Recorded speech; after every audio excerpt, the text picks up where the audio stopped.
My wife and I were involved in a car accident. At the hospital, I found out she was cheating on me. There isn't a soul in the world I can talk about this with. I don't know if I need advice, a pep talk, or what. I use my main account for memes and other BS, but I made this throwaway because I'm going mad trying to cope. Life has pushed me to the edge, and I'm struggling to find my integrity. Yet, I question what actually are the righteous things to do, say, and think. I guess, to begin, I need to explain that I'm typing this in a hospital room. Yesterday, about 7:30 a.m., my wife and I were involved in a wreck.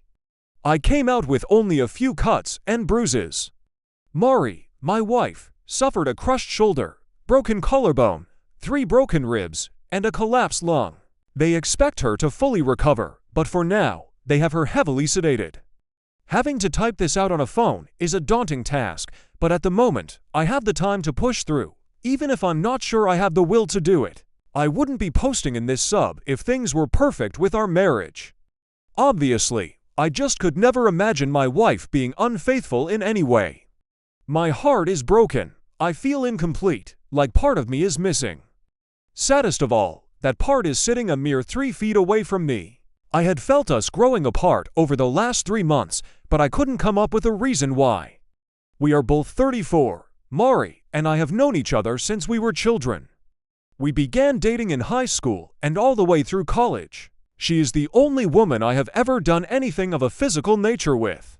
Up until recently, she could say the same. We married a year after college and had our first child, Michael, a year later.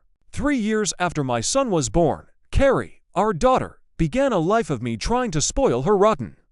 I love my kids more than life itself. If not for them, I'm not sure I would be here right now. They were not involved in the wreck. Thank God they were spending the night at my parents'. We were due to fly down to Florida for a cruise yesterday afternoon. Obviously, that is all cancelled. But my wife decided to go out with her best friend, even though I urged her to get home and not drive around in the snow. She swore she and her best friend, Rebecca, were just going to have a few drinks since they wouldn't see each other for a week. I went to bed and slept like a baby until about 5 a.m. I got up and looked out the window to see my wife's car was not out front, but we'd gotten several more inches of snow. I assumed Mari and Becca got a little too drunk and crashed at her place. I threw some clothes on and got into my SUV. Before I left, I texted Mari to tell her not to drive, that the snow was too deep, and I was coming to get her. It remained unread. I cannot guess how many times I have wondered what would have happened if she'd read that text. I'd still be living a lie. I'd still have a gut feeling, but I wouldn't be in the utter misery I now find myself. I got to Becca's and pulled up in front of her condo. I looked at the message again, and it still had not been read. I had actually hoped Mari would read it and be ready when I arrived, but I resigned myself to the fact I'd have to go in and wake her. The front door was unlocked, so I walked in and looked at the TV room to my right. There was nobody passed out on the sofa. Rebecca's bedroom was downstairs, and I didn't want to wake her, so I took the stairs up to her guest room and opened the door. Then my life ended. I remember walking into the room and seeing two heads peeking out from the covers. I remember leaning down to pull the comforter toward me. I even remember seeing my wife laying her head on some guy's shirtless chest. The next thing I remember was Becca, Mari, and some half-naked guy I'd never seen trying to pull me off of him. I'd probably be in jail right now if they hadn't, but I honestly don't remember a damn thing. So, right or wrong, I don't really feel too bad about that. My wife, on the other hand, well, that changes from minute to minute these days. When I came to my senses, the dude said he'd get his buddy to the hospital. Mari bawled her eyes out while Rebecca and I screamed it out. I told her and my wife I was leaving, and she had 5 minutes to be in my car or to not bother coming home. She was there in 3. It was really not a good idea to be angry driving in snow, even with 4-wheel drive. But it was another vehicle that veered into our lane and forced us through a guardrail. That's what caused Mari's injuries. The car rolled. Thank God for airbags, but we lived. The kids don't even know we had a wreck. I haven't called anyone. I probably should have, but this wasn't just a wreck. My life has been wrecked, and I'm trying to gauge the damage before I start bringing others into the situation. I'm numb, and yet I hurt like hell, and not from the wreck. I feel like I don't even know the person laying in that hospital bed. I want to ask her so many damn questions, but I really don't want to know any of the answers. She obviously no longer loves me. No one with a soul could cheat on someone they love. So I have to ask if she ever loved me. And now that she has cheated, would I ever want her to love me again, if that were possible? I don't know the specifics of when she first cheated, but in my book, the instant she did, our marriage ended. The vows were broken, she ended our marriage, and we are no longer man and wife. I don't need a divorce attorney to nullify my marriage. She's already done that. Therefore, I am no longer under obligation to the vows I gave. A huge part of me wants to just walk out of this room. I want to call her parents, tell them what she did and what happened, and then let them know she is their problem again. After all these years, we said for better or for worse, and I meant it, but we are no longer married. Part of me wants to leave her a note and tell her too bad, worse happened to come after she ended our relationship. The only thing that is keeping me in this damn room is my children. I want to see them so badly right now, but I have some scratches on my face and neck. They'd know something happened if they saw me. As much as I feel my wife has defiled herself and our family, my kids need her. I thought I had a life partner, and as horrible as she ended up being, my children need a mom in their life. There are going to be talks I'm not qualified to have, and wouldn't know where to begin. There are going to be injuries that need kisses instead of being told to walk it off. I'm a damn good father, but I can't be a mother too. Please, someone help me. How can I sit here and look over someone who has stabbed me in the back so cruelly? Should I call her parents to come? What do I tell them? I really don't want to be here, especially with her parents. If I don't tell them what she did, they are going to know I'm pissed off. What in God's name do I tell my children? Yeah, I can tell them we were in a wreck, but I'm not the kind that can fake emotion. Obviously, my wife does it with ease, but when I loathe someone, it shows in my face. They will know I'm angry at their mother. How the hell did my life come to this? I already know I need to see a lawyer. I figured that much out, but how do I handle this? It took so long to get approved that I didn't think my post had posted. I just started getting notifications, so I am sorry for not responding sooner to people that made comments trying to help. Update: for whatever reason, I could not respond to questions from my first post. It may have something to do with this being a throwaway account, but I could reply to comments, but nobody could see the replies but me. I tried posting this update in the infidelity sub last night, but had issues. Hopefully, the same glitch doesn't happen with this update, and I can give feedback for others to better assist me. My apologies to anyone that did leave a response. It was appreciated and helpful. After my initial post that day, I decided to stay one more night in that hospital room with Mari sedated and the lights out. I laid back in the recliner, looking at the ceiling, listening to the medical machines. I laid there, wondering how the hell my life had reached that point. Part of me felt like I was giving her undeserved mercy just being in the same room, yet part of me loved her. I didn't want to feel the love. I actually felt weak for having any positive feelings for her. Over and over in my mind, I kept realizing there was no fixing things back to the way they were. It was as if some natural disaster had taken the life we built and destroyed it.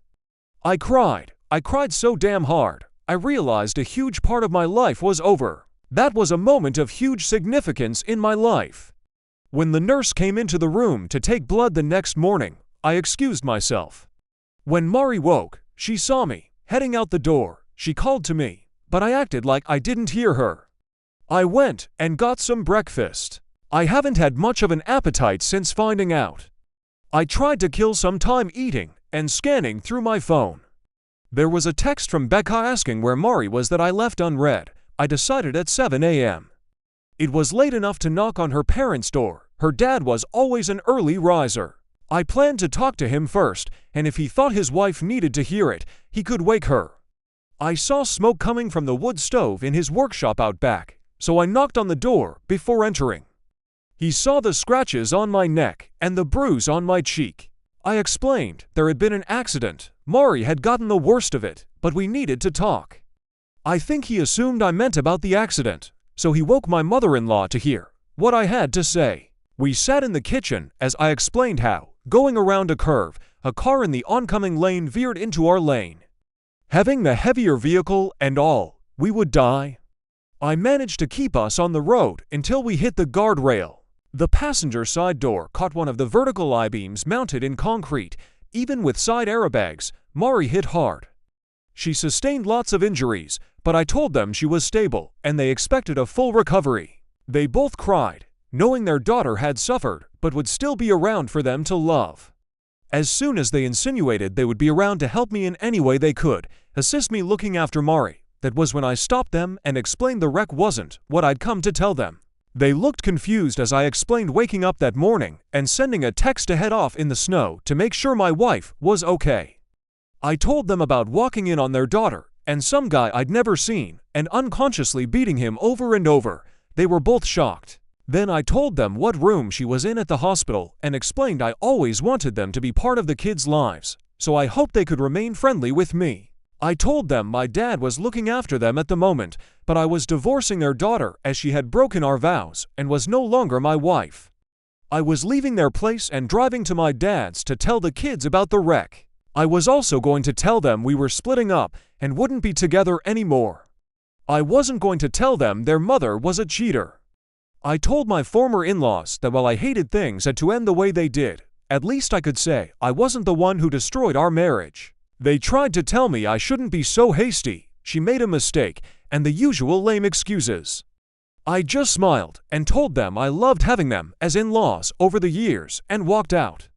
When I got to my dad's, I, of course, had so much I needed to get off my chest. I entered through the kitchen where I found my dad having a cup of coffee. The only thing he knew was that I was supposed to be on a big boat in the Caribbean. He stood and asked what I was doing there. I just grabbed him, hugged him, and cried like a child. It was the kind of thing where he really wanted to know what was going on but sensed he needed to let me cry it out before prying. He led me to the den and sat me on the couch to go get my mom. We both urged her to have a cup of coffee first, but she knew if I was there alone that early, I had something bad to tell them. I first explained about Mari cheating, me catching her, and leaving Becca's. Then I explained about the wreck, that it was pretty bad. I told them about Mari's injuries and explained I'd let her parents know only an hour before, so they could go see her. Both of my parents were stunned. My mom finally asked me what I was going to do. They both cried when I told them my only remaining option was to divorce Mari and be the best father I could for my children. As our conversation was winding down, I heard my daughter Carrie squeal, "Daddy," and come running down the stairs toward me. That woke up my son, who was also downstairs. After a few minutes, I hadn't seen them in so long. I just spent time hugging them, happy to see them. They took a while to notice my scratches. I told them about the wreck and that their mommy was in the hospital, but going to be fine. I told them Mari's parents would eventually pick them up to take them to see their mom, and left it at that. I spent the day playing, talking to, holding, napping with, and laughing with my children. Those two made me want to live again. Until that point, if I'm honest, I was about 50-50ths on wanting to go on, but they are worth living for, protecting, and cherishing. My wife's phone was destroyed in the wreck, so nobody had gotten a response for days. Early that night, I started getting texts from my Mills phone and knew they had to be from Mari. I ignored them. They continued sporadically, off and on through the night. I turned off notifications. The next day, I spoke with 3 law offices about filing for divorce. I can't say I want or even need a legal divorce, but that will divide assets and determine custody of our children. What she does with who is no longer of any concern of mine. I've met with 2, and I like the latter one quite a bit. I'll meet with the third-rated lawyer to see if he wows me. If not, I'm going with the second firm's top divorce attorney. Either way, I will have removed 3 top legal sources from her list of candidates, and that's a win in my book. Custody is my primary focus. I'm not going for full custody, and I wouldn't want it if I could get it. They need their mother in their lives, but because she did what she did, she can never again be a part of my life.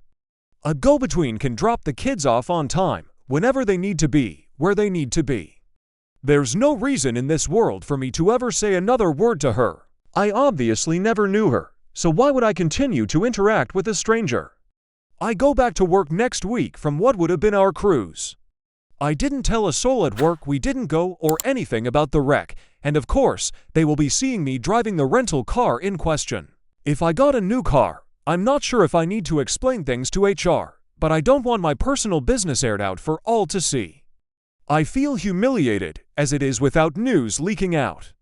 Divorce is a necessity sometimes, but it always represents a failure. But I'm done being an anchor for a ship that is already sunk. For those who insisted, rightly, to get checked for STDs, I've had a full screening.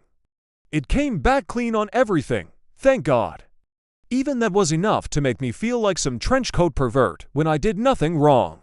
I assume by this time Mari has left the hospital. Her parents did not even attempt to bring her to the house. They couldn't have contacted me anyway due to Mari's constant texts I wasn't reading. As soon as I can get divorce papers filed and her served, I can be done with the biggest mistake of my life.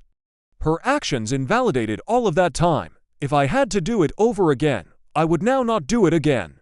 I would choose a life with someone else, anyone else, who would actually be faithful and loyal. Her greatest asset is what she intentionally threw away, the ability to be trusted. From having someone to call your own to being all alone, that's what I'll miss. But I know all of that was a lie, and I meant nothing to her. People will swoon over a beautiful lie and repel an ugly truth. I'm not one of those people.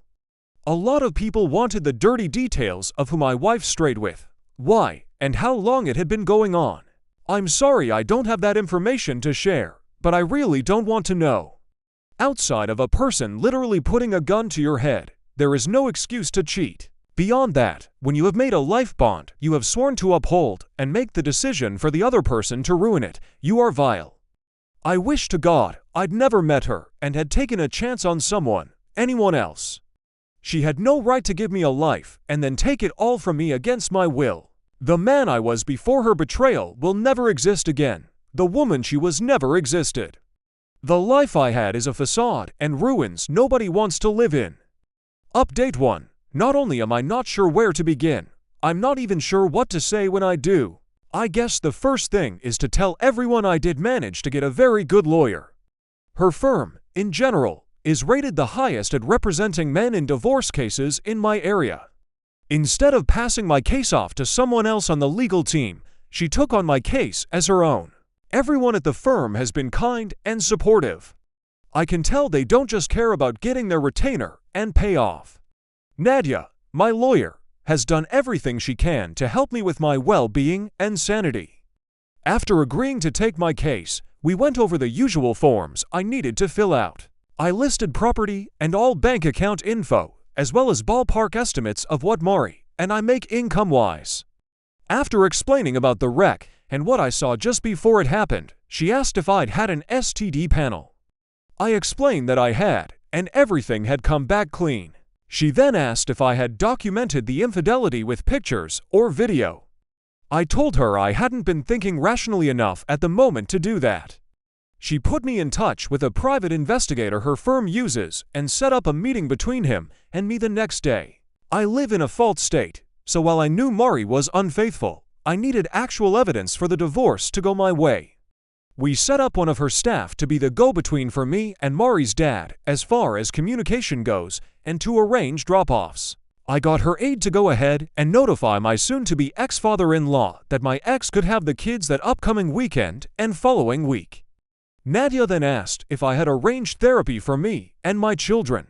I explained I was due to have my first therapy appointment that week, but as the children had yet to be told anything, I was holding off on that. She told me as soon as I felt they were in need of any professional attention to let her know. She had several therapists she could recommend. She expressed what seemed to be sincere condolences I was having to go through all I have and will. I tend to dislike lawyers, but I do think I might have found one with an actual soul. She gave me a list of things to collect and do before our next meeting. Many of the instructions were identical to the advice users post here, so when she told me to drop by the drugstore to get to DNA kits, I thought nothing of it. I knew it was standard protocol, When I got home with the kids that night, I did the cheek swabs for me and them. I sealed everything up and mailed the kits off. After taking the kids to school the next morning, 2 days later was Friday. The go-between dropped the kids off with their grandfather for the weekend. That morning, I went to work, and I was just coming back from lunch when I got an email notification from my personal account. I could see it was 2 emails from the lab, so I waited to get to my computer to view them at my desk. I opened the first email and clicked a link. The result said my son Michael is, in fact, my son. I opened the other email and clicked the link. I read what it said. I read what it said again. I couldn't really say anything. I just started shaking my head. I knew I had to get out of the office before breaking down, but I managed to do screenshots of both results and email them to myself as photo files. I went to my car and began bawling as the realization my daughter Carrie was, in fact, not my daughter set in. I can't imagine having an arm cut off would hurt much more than losing a daughter. It honestly felt like my soul had been taken from me. I don't know any other way to describe it. I didn't know who to call. I just sat there crying and wishing like hell I could wake up from my nightmare. I downloaded the 2 files from my email account and texted the pics to my lawyer. Within 20 seconds, Nadia called asking where I was. Work was all I could manage to say. She told me to stay there, and someone from the firm would be there in a few minutes. I ended the call and opened the door. I began to vomit uncontrollably until I was dry heaving. By the time I managed to stop puking and feeling dizzy, one of the paralegals arrived to pick me up. She took me to the firm, and as soon as Nadia finished with a client, they ushered me into her office. The first thing she told me was that sometimes the tests come back wrong. She said she understood I was upset and had every right to be, but she urged me we needed to test Carrie and me again in a local lab to ensure nothing gets contaminated. I couldn't believe what was happening.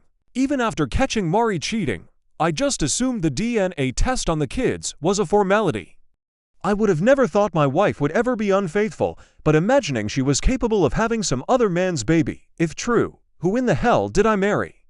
I couldn't even confront Mari if I wanted to. I didn't have concrete proof yet. I could imagine if the results confirmed what we highly suspected how she and I would ever have that conversation.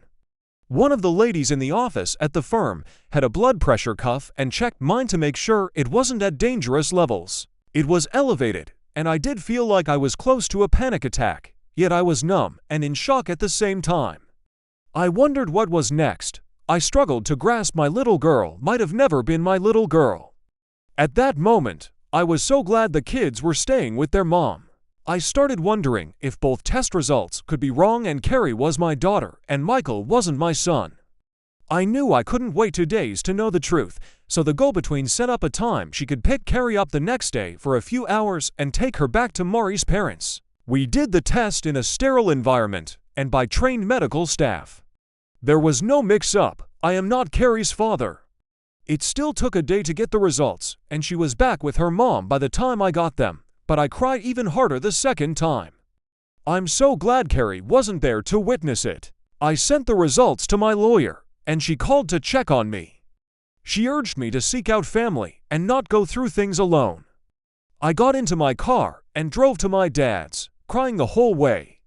When I got there and saw my mom, she knew something was wrong, but couldn't get it out of me. Finally, I just managed to utter, "Carrie is not my daughter." Mom asked me what, but she knew she heard correctly, and I was incapable of repeating it. After about 30 seconds of silence, other than me weeping uncontrollably, she stood and got her cell phone. She called my dad, told him to hurry home, but please be very careful, that I had bad news. I could tell my dad wanted at least a hint at what could be so bad. She just urged him to be safe and get home as soon as he could. He arrived in about 20 minutes, and we all just had a long cry for hours. I'd console my dad, he'd console my mom, they'd console me, but we were all inconsolable. They, of course, asked me about Michael, and I assured them he was mine. They both expressed relief and then felt badly for being relieved to only be losing one grandchild. They asked me what I was going to do. I told them I didn't know. The only thing that was certain for me at that moment was that Carrie would never want for anything she needed and most things she wanted. I didn't even care about potential required child support at that moment. She was going to be taken care of. As horrible as I was feeling for myself, I felt even worse for Carrie being totally innocent. Did I want custody of her? Could I get custody of Carrie even if I wanted it? I began to wonder if Mari knew or suspected. I suddenly wanted some damn answers. I met with Nadia after work Monday, and she told me she'd met with a private detective hired to follow Mari. Due to the wreck, she hadn't been out of the house to cheat anymore, so I wasn't surprised he didn't have recent evidence. But one of the things Nadia had me bring was Mari's old cell phone from out of a drawer at home. He was able to get in and access nearly every app as if he were on her destroyed phone. He found nudes sent and received to Anne from various guys, tons of messages and texting with enough admission of guilt in them to sway any judge. I was asked if I wanted to see any of the pictures or read the texts. I declined, but Nadia and I did need to plan how I was going to confront Mari about Carrie. She thought it best to do it in her office if Mari could be talked into it. She called Mari's mom's cell in front of me.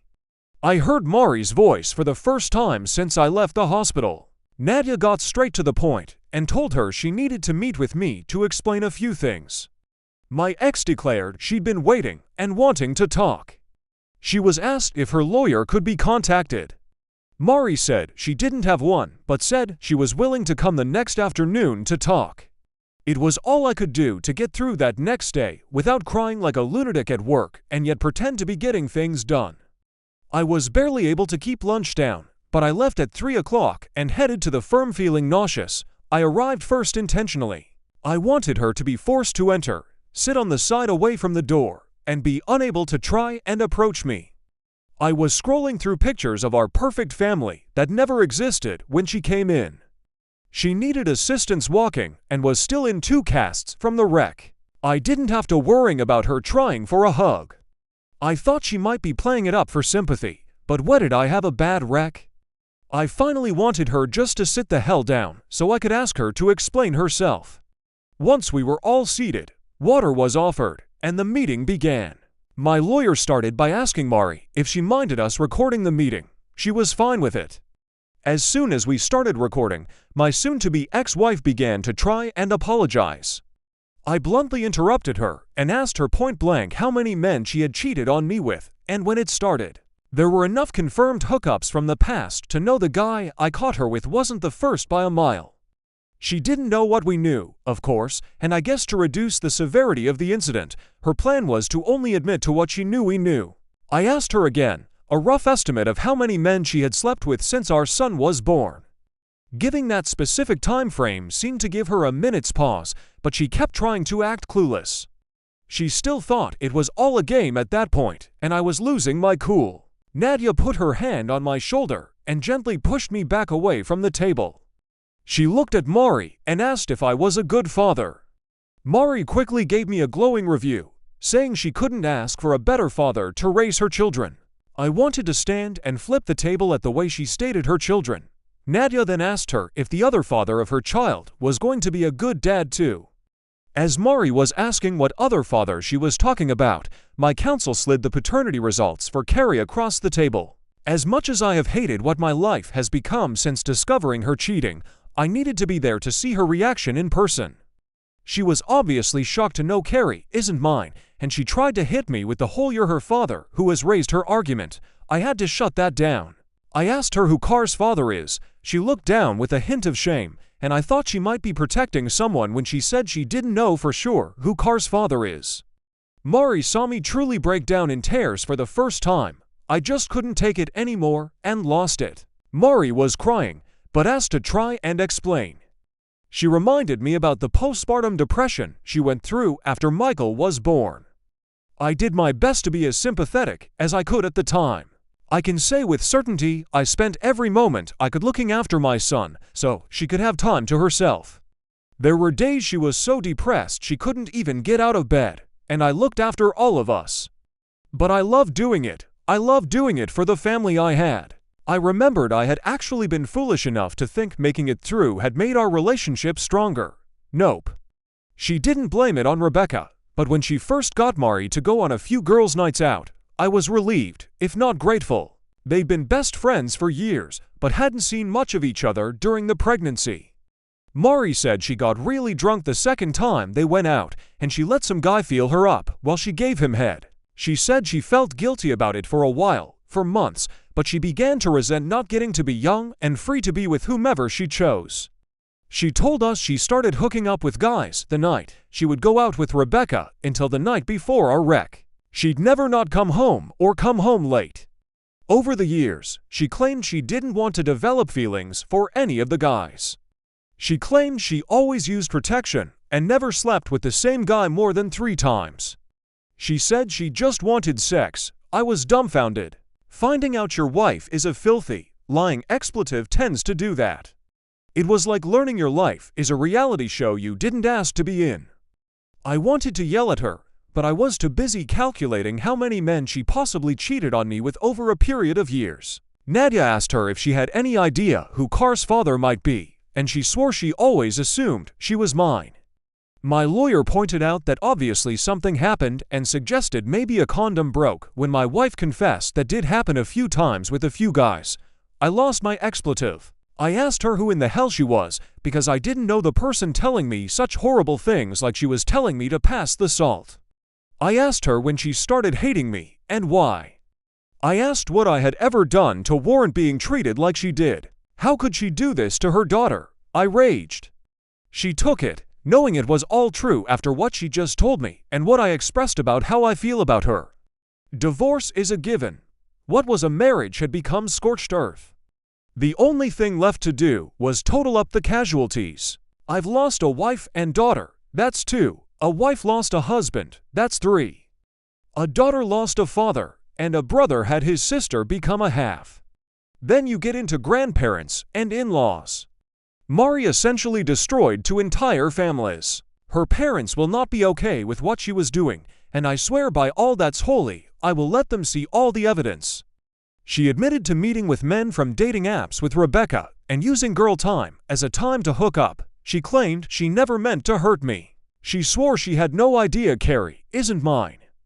I actually believe her because I had no idea either, but DNA doesn't lie. I asked why she didn't just divorce me. She came straight out and said because she didn't want to lose the security I gave her. She cried. All of it was said through tears, but I know my expression was of just scorn. I was disgusted at the person who sat across from me. I feel used, humiliated, emasculated. I feel defeated. I'm pretty sure one of the reasons she came to talk without a lawyer is due to the fact I own everything. She doesn't have much to lose outside of a small 401k, and my assets I entered the marriage with by inheriting my grandfather's estate when I was 14. The woman I call mom is not my biological mother. My mother died when I was from a rare, fast-spreading cancer. My dad remarried the woman I call mom when I was 4. I have known my entire life she wasn't my biological mother, and I wasn't her biological son. I learned later she couldn't have children, and raising me helped her experience that. When my biological mother's dad died, what was left to her went to me as her heir. But I couldn't touch it until I was 21. I studied hard and went to school, but I don't have to work. Fiscally, she knows I will mop the floor with her in the divorce, and she won't be getting anything close to half. She has a job. She isn't able to work at the moment with her injuries, but she has a job. Part of me wants to punish her, and the other part of me wants to be done with her. Mari was obviously medicated for pain. Maybe that's why she was being so blunt, but her words just cut me deep as my imagination made them even worse. I asked if she felt any shame. She claimed she did. I asked how the hell we were going to find out who Car's father actually is. My STBXW started in with the I already know who her father is BS. I was not in the mood for some philosophical discussion about what constitutes being a father. Whomever Car's father actually is deserves to know, and she needs to know about his family for health reasons. The evidence the PI had found didn't stretch back to before Carrie was born. I asked her if she could find any of these men or had saved their numbers. She had the audacity to say the point of losing their numbers was to never see them again. My God, how did I not see that logic? I told her she might have wanted to keep his number to let him know he had a child on the way or she got an STD. I want my name off of Car's birth certificate. DNA proves she is her mother's child and not mine, as stated. I will support her financially on my own free will long past her turning 18. She will not want for anything. As for my son in custody, am truly not sure what to do. Before the paternity test, I was strongly going for a 90-10 arrangement, giving my ex-wife custody one weekend a month and certain holidays. Now that Carrie is not mine, I don't feel right about pursuing custody for her, even if I could get it, as Michael is, in fact, her brother, albeit half. I don't want to take him from her too. I don't want either of them to suffer, but I haven't seen Carrie since the test results, and I can't let her see me break down because of them. God knows how much her therapy is going to cost me, but I will have to pay for it. There is no way to know if her real dad can afford it, and my own therapy will be enough to pay for some shrink's new beach house. Driving home after the meeting, a huge part of me just wanted to end it all. It seemed like the most beneficial solution for everyone but me. Both families could go on pretending about paternity. My ex could expletive around openly while spending my grandfather's money, and the kids wouldn't have to deal with any broken marriage or failed relationships. But by the time I got home, I said, F that. Nadia is drawing up the divorce papers and legal paperwork to have me declared not Car's father. That will make things take much longer, but I do not want any legal grounds that can force me to interact, pay for, or deal with offspring that are not mine. The legal team is doing research for ways to find out who Car's father is. Many of the ancestry sites suggest potential relatives when results come back. Right now, that's our first plan of action. Even if the results don't come back pointing to a certain individual, they might point to a brother, cousin, or another relative. Whomever the guy is, he may not be ready to accept a child he didn't know about. It could cause some anxiety in his life, but I doubt it will be nearly the terror I felt losing my daughter forever because she never existed. Everything is just so screwed up at the moment. Nothing is stable. Chaos is a daily burden at this point. The kids come back to the house Sunday afternoon. I've never wanted to not see them before, but I know many inevitabilities will happen. I cannot be prepared for when she sees me and wants to hug her daddy. I'm not even sure how I'll react.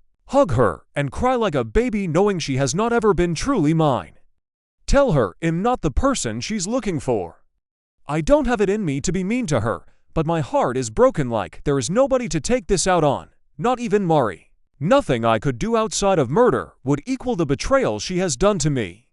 That scale will never be balanced. She used me and spit me out. She deserves to rot in hell for her promiscuous, lying ways. I'm destroyed, and everything I used to love is too.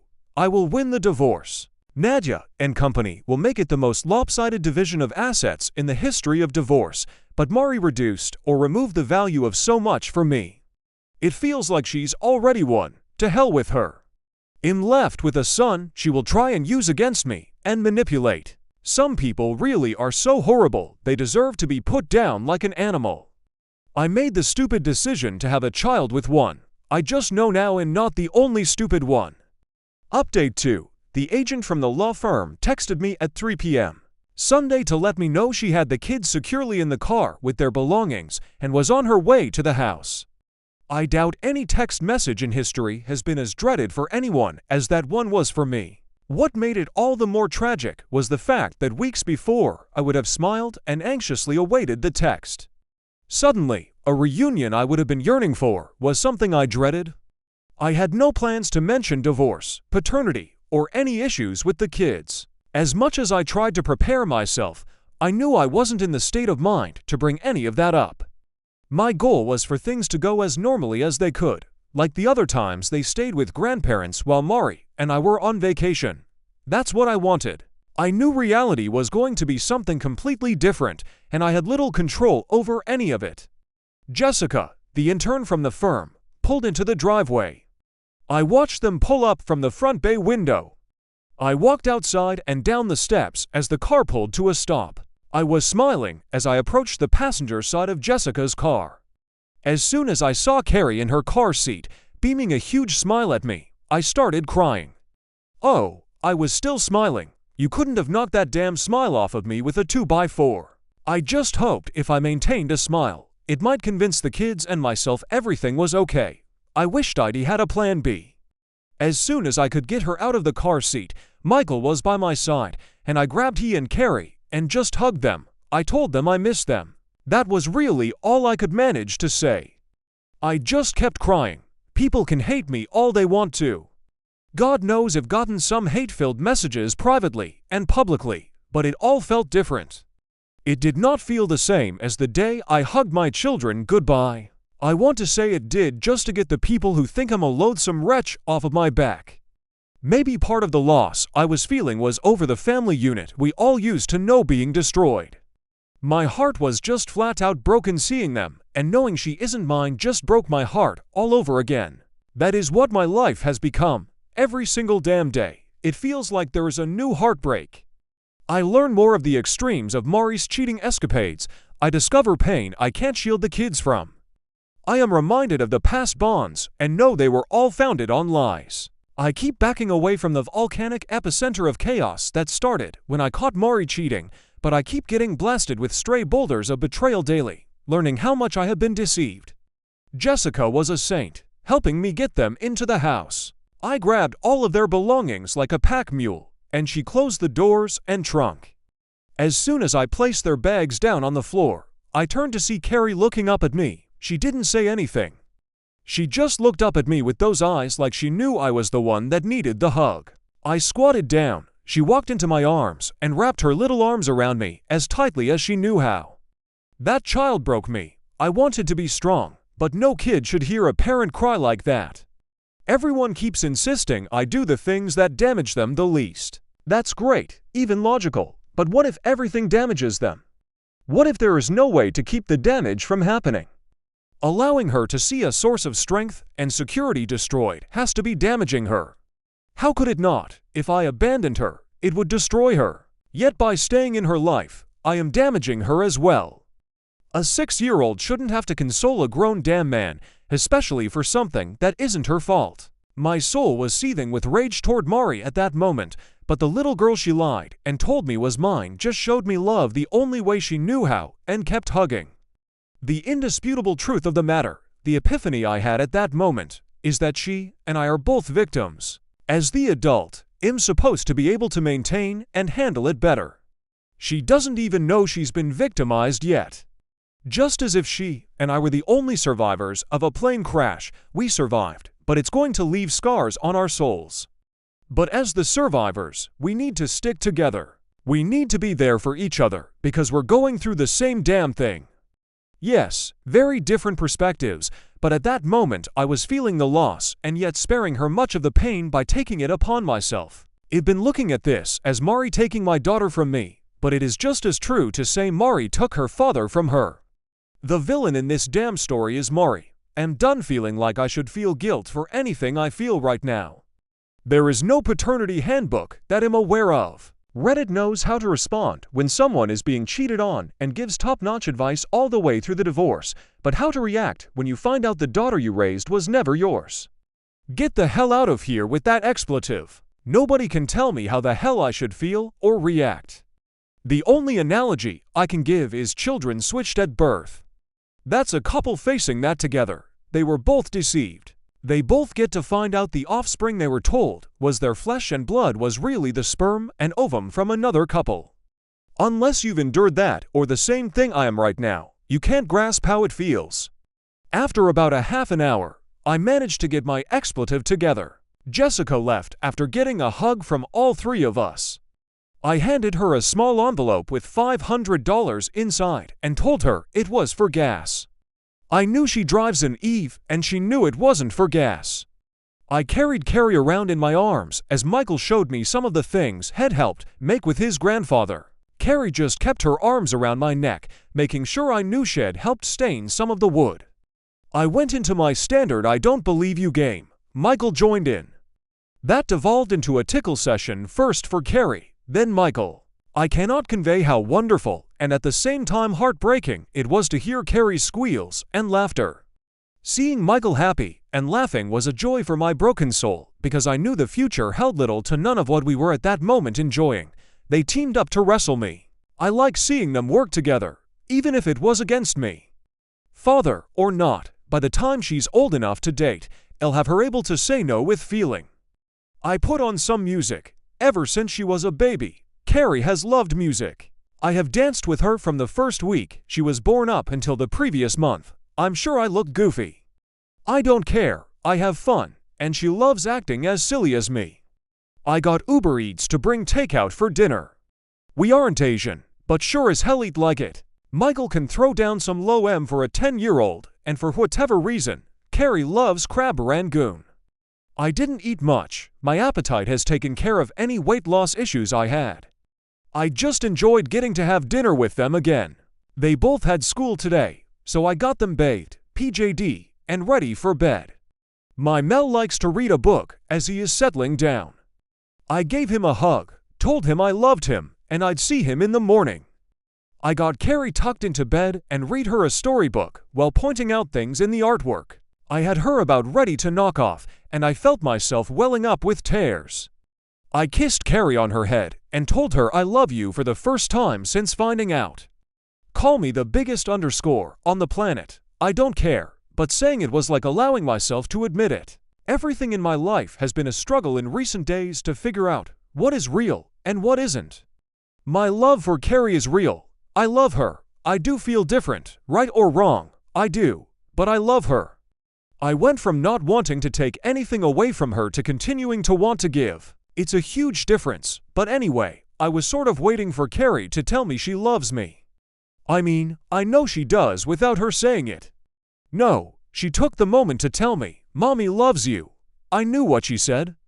I made a point not to snap at her and be as sweet as I could possibly be. When I asked her, "Carrie, why did you tell me that?" she said Mommy told her.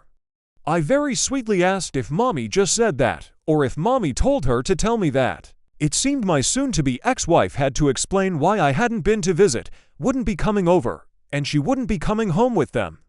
She actually told the kids our parents' house was her new home, which I was kind of glad of, but the "I love you" BS I still had to get to the bottom of. I pried some more, then Michael came into the room. He revealed their mom had told them she wouldn't be coming home because I didn't love her anymore. What the F was I supposed to say to that? Yep, it's all on me. I just fell out of love with your mom. Blame me. That was not happening. I called her, our usual sitter. I asked if there was any way she could come over for a few hours to look after the kids since they were already in bed, and that meant she could study while getting paid. She agreed. I got into the car and made a beeline for my in-laws' house. I didn't bother calling first. When I got there, I knocked on the front door and asked to see Mari. Her mom led me to her childhood room where she was recuperating from her injuries. I turned to her mom and placed my hand on the doorknob before telling her Mari, and I needed to chat. She sensed I was a little on the pissed off side, so she scurried out of the blast radius. As soon as the door was closed, I asked just who the F she thought she was trying to pin our split on the fact I could never love her again. She said it was the truth. I told her perhaps, but the reason I could never love her again is the fact she is a lying, deceitful, worthless, promiscuous, lying underscore. Way to deflect blame on her little role in everything. She then said she's already tried to apologize, but I didn't want to hear it. I exploded. I asked her what effing good a damned apology was going to do.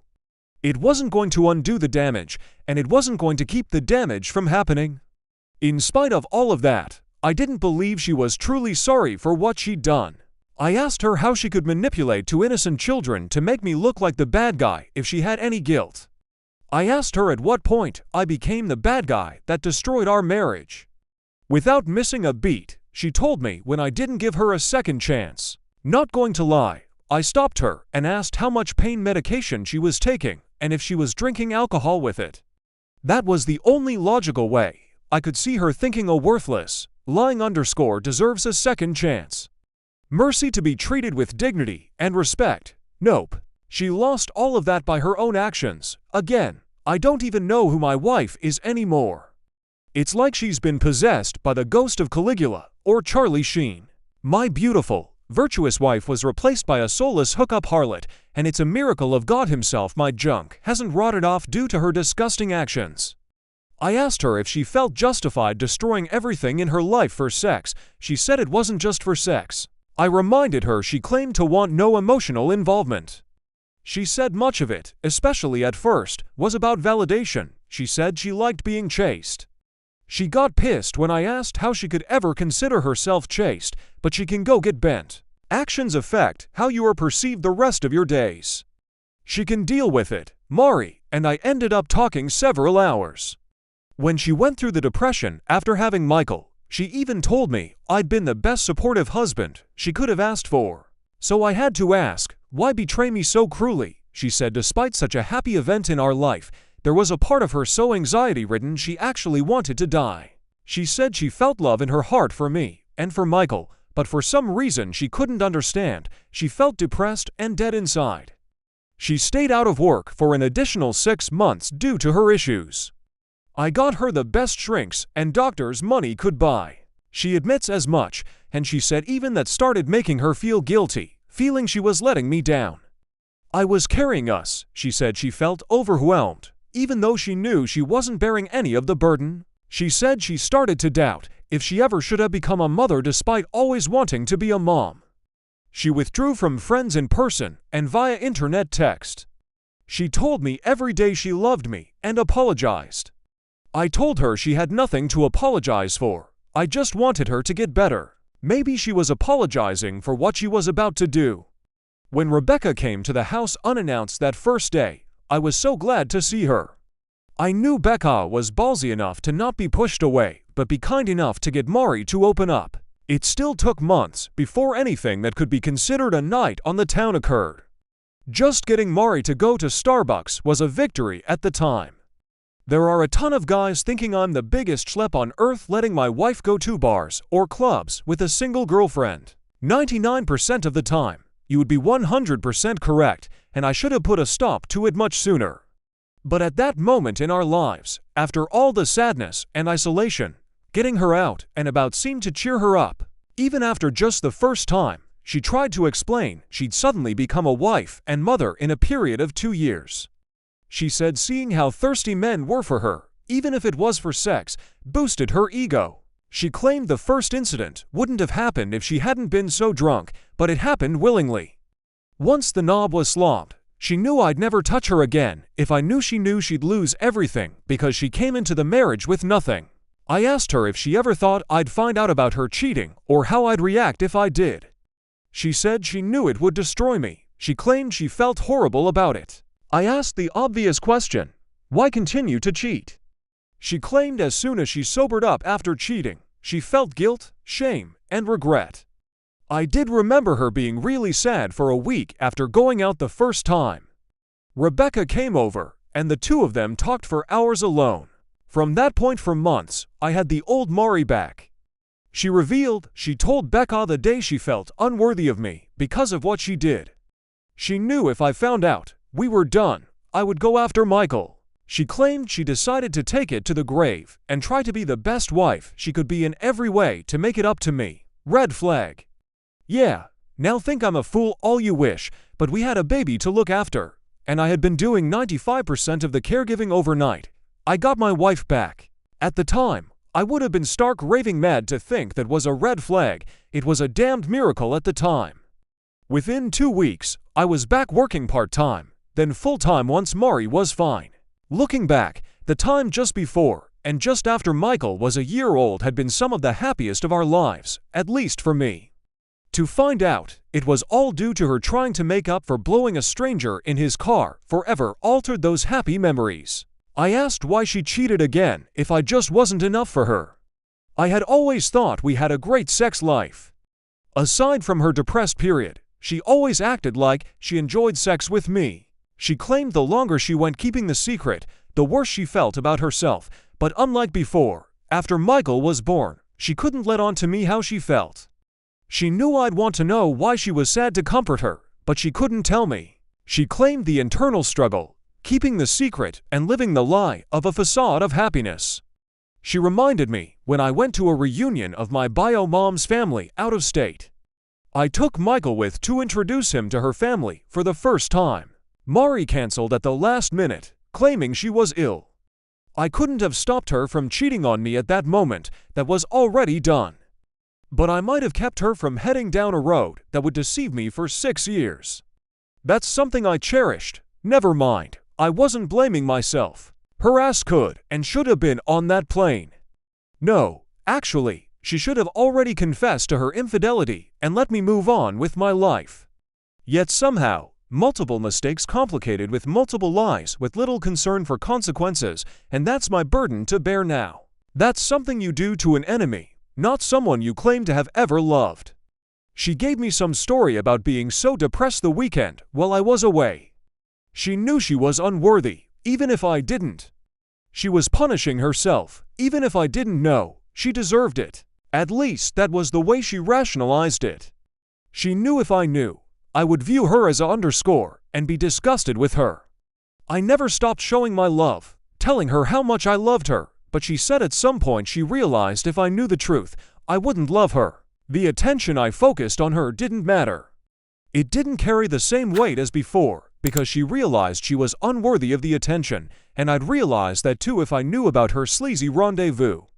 She said she called Becca for a shoulder to cry on, who convinced her to go out for drinks. According to her, she spent the first part of the night crying and asking what she should do. The bartender bought her a few shots to help her cheer up. She didn't have to say. Rebecca nudged her towards some flirting. She found herself kissing the guy in the back alley behind the bar and stopped herself. She went back inside feeling even worse than before because she realized she'd cheated yet again. More alcohol. Becca needed someone to help Mari inside. She asked the guy who just had his tongue down my wife's throat. Rebecca left them alone, and clothes came off. I asked her if she once thought of Michael. If I ever entered her mind, as she betrayed us both, she got pissed and told me she never betrayed her son. I let it be known she betrayed not only me and Michael, but Carrie, our parents, everyone who watched us take our vows, and above all, she betrayed the sanctity of our family and marriage. But I stopped, stood, and just shook my head, telling her despite what she'd done to that point, she should have just let me go. I told her I would have looked out for Michael. She could have hoarded around with the entire state after we divorced. I told her I would have gladly written her name on bathroom stalls for her, but she didn't. She kept lying, she kept cheating. So much of it disgusted me to hear. It was like she had an actual strategy after the first few guys. She didn't want them getting attached to her as she wasn't going anywhere unless she had to. She wasn't looking for an emotional connection.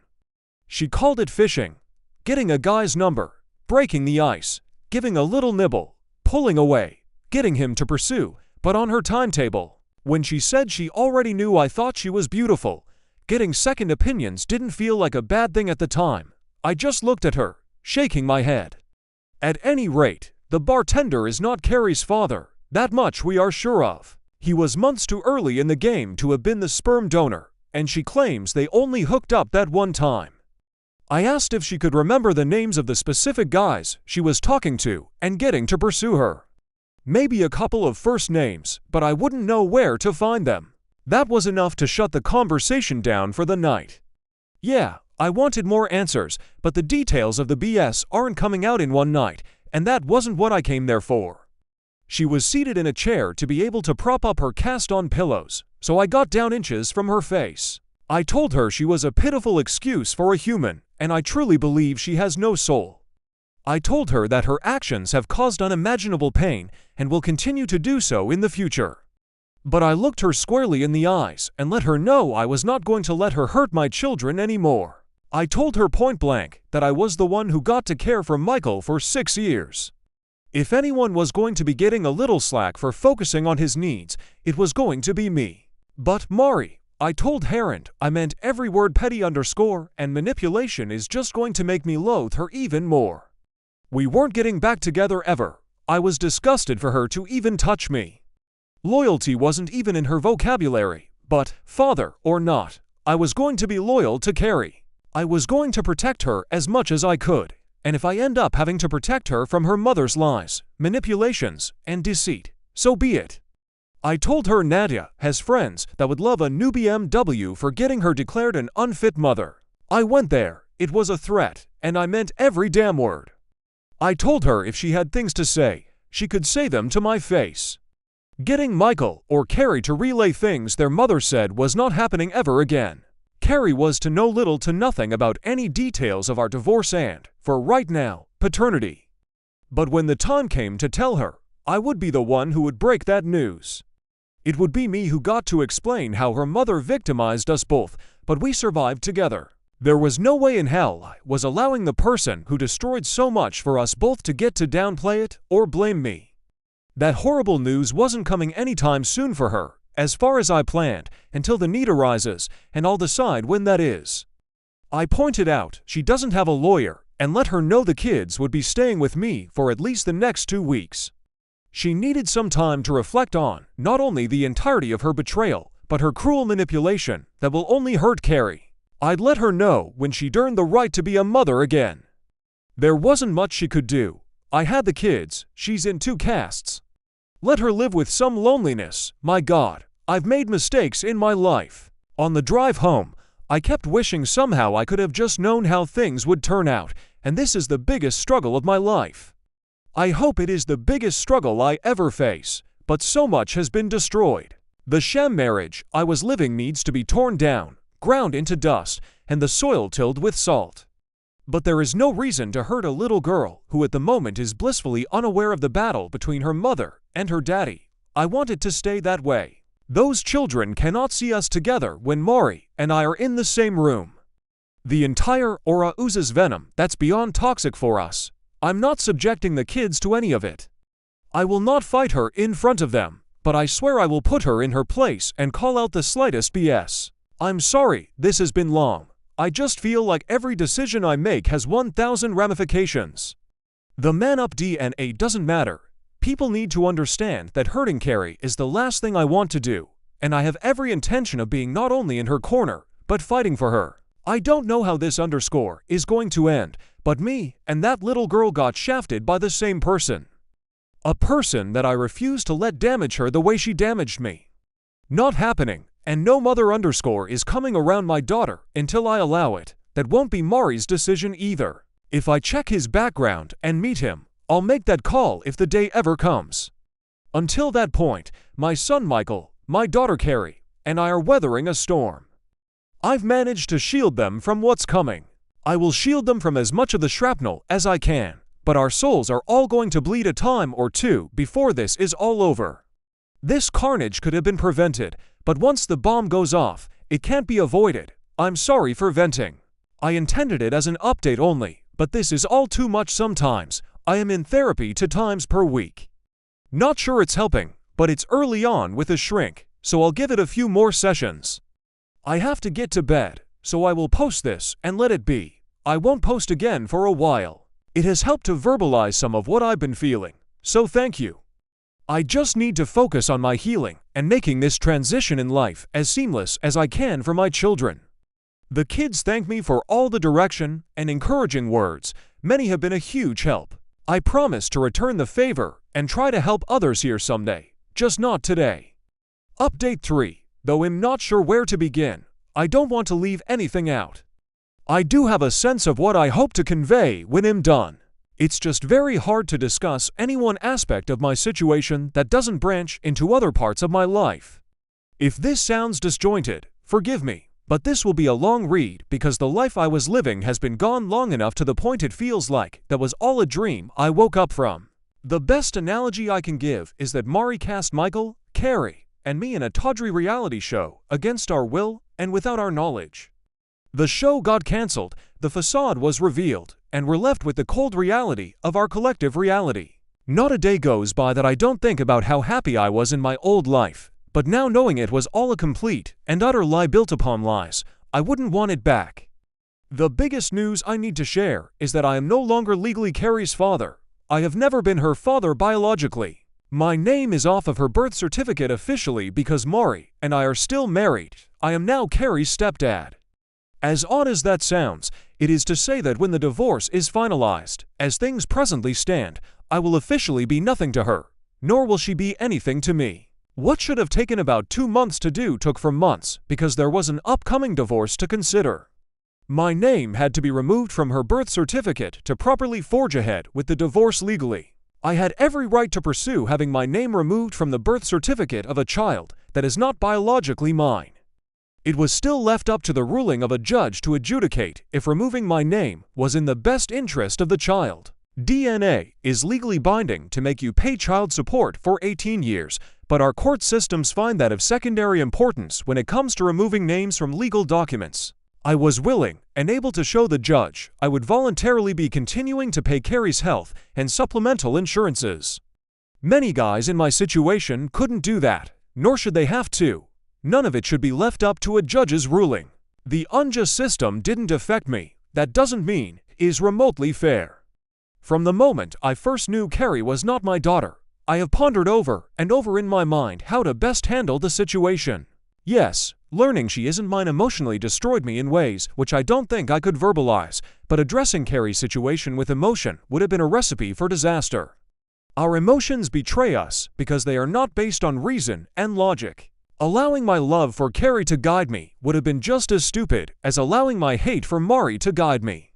Legally, I had every right to cut all ties with Mari and Carrie, as neither one was ever mine.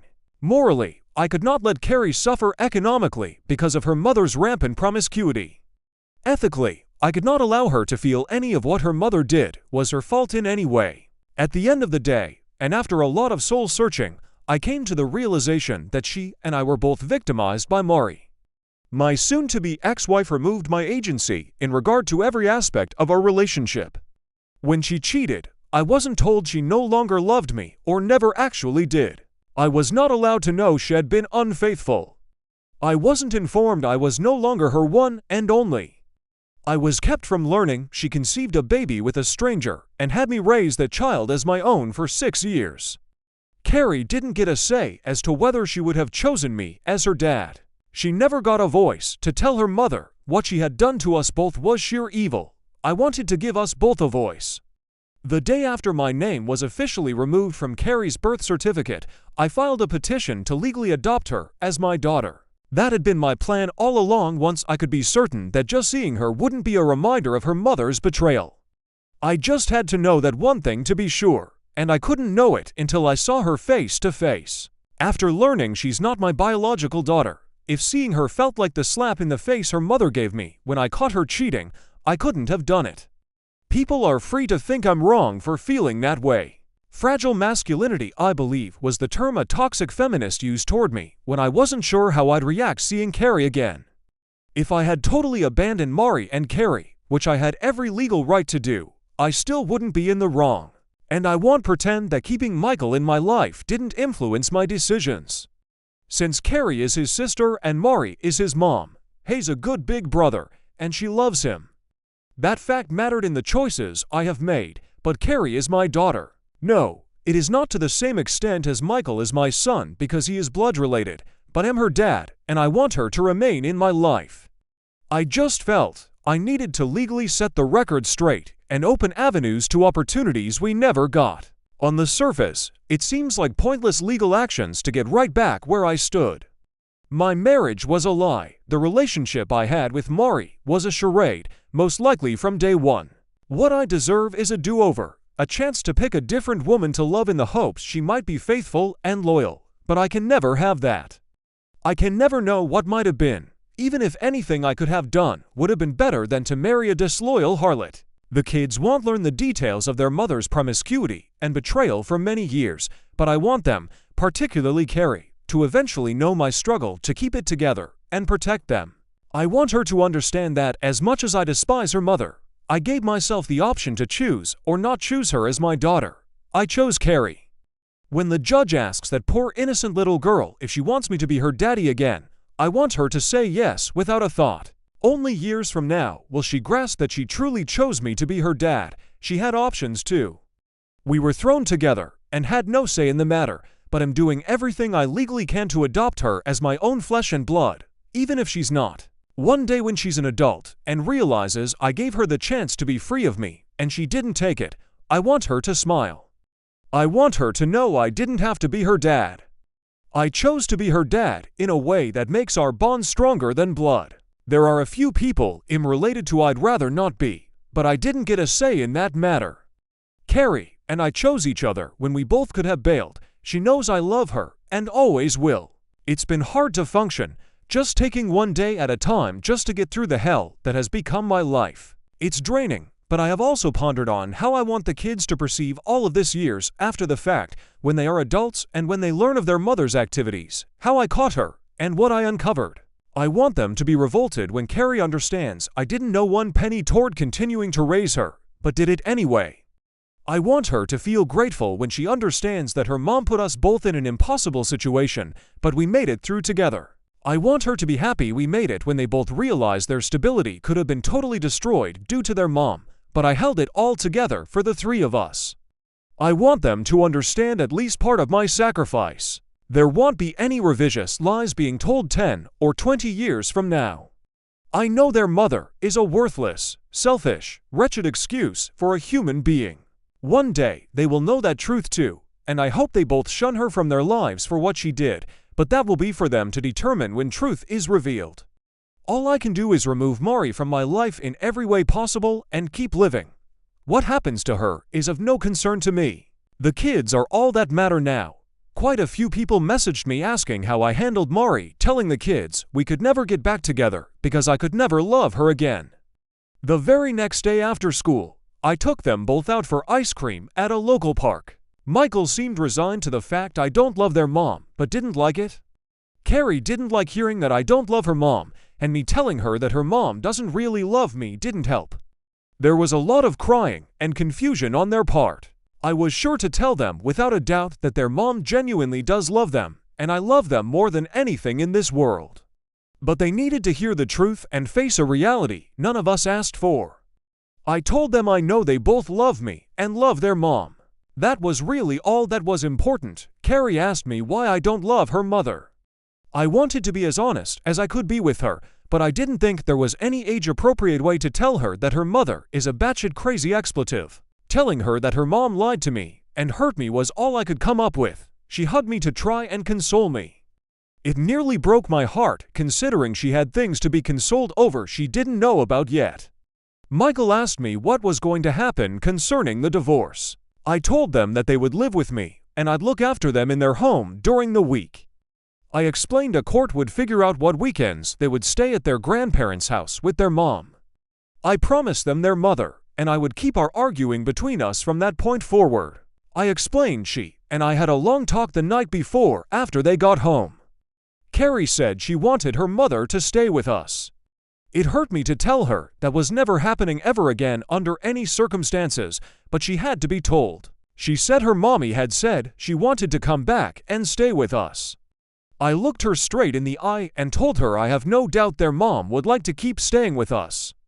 I told them both that it was impossible for me to explain at that time, but their mother had betrayed all three of us. I said they weren't old enough to understand at that moment, but I promised one day I would tell them exactly why I felt their mom didn't deserve to live with us anymore. Carrie seemed to accept it more than Michael. Oddly, he began to ask how old he had to be to know what his mom did. He didn't like it when I told him it had nothing to do with age, but instead a maturity level. He said it was a cop-out. I didn't argue with him.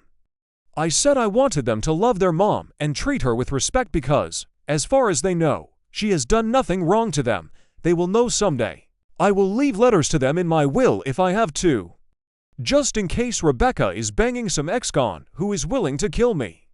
Barring that, I will tell them myself when they are old enough, knowing it will negatively influence their opinion of her. I have a feeling they will soon see a version of their mother that will do much of that for me.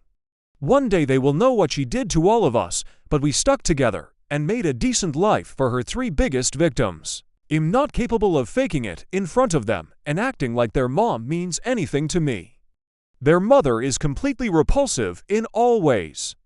If she died, I would not shed one tear for her vile soul as she splits hell wide open. She deserves it. I hate her for what she has done to me and the children. I hate her for what she has allowed herself to become. I hate her for the stress and tears she has brought to our extended families. She deserves no forgiveness, chances, and least of all compassion. I don't consider her injuries in the wreck karma, just pain and suffering. She deserves true karma, which would have figured out a way to not ruin my car and would have done a lot worse than the injury she got. I heard through the kids their mommy was having pins removed from her shoulder the next day. I didn't tell them. I hope they used a strong electromagnet to do it, but it was hard not to. A few weeks after our talk, the kids came home from their grandparents' house with a letter via my son. It was sealed in an envelope with my name on the front. I couldn't throw it away in front of the kids, so I just placed it on the counter with the junk mail. After I got the kids to bed, I passed by the letter and decided to read it. Mari started out apologizing to me for hurting me. She claimed she never meant to let things get that far, forgot who she was, and wanted to be. She apologized for hurting the kids. As much as I despise her, I had to give her credit. If she'd stopped there, I might have given her a bit of respect. Then she wrote that she still loved me with all her heart, always has, and always will. I needed to laugh. I really did, because I knew she actually believed the BS she wrote. That's what made it so funny. But when I kept reading, she claimed that's why she didn't want to develop feelings for any other guy, because her heart belonged to me. I wanted to laugh. Couldn't she give her body to others if she loved me? She couldn't have done something so hurtful if she loved me. She said giving only her body to other men allowed her to know what it was like to be young and free of responsibility and commitments, since she never got to experience that. So, since she never had any emotional bond with any of the men, her heart only and always belonged to me. In other words, her affairs were strictly physical. She meant that in a positive way that only the sickest pervert could rationalize.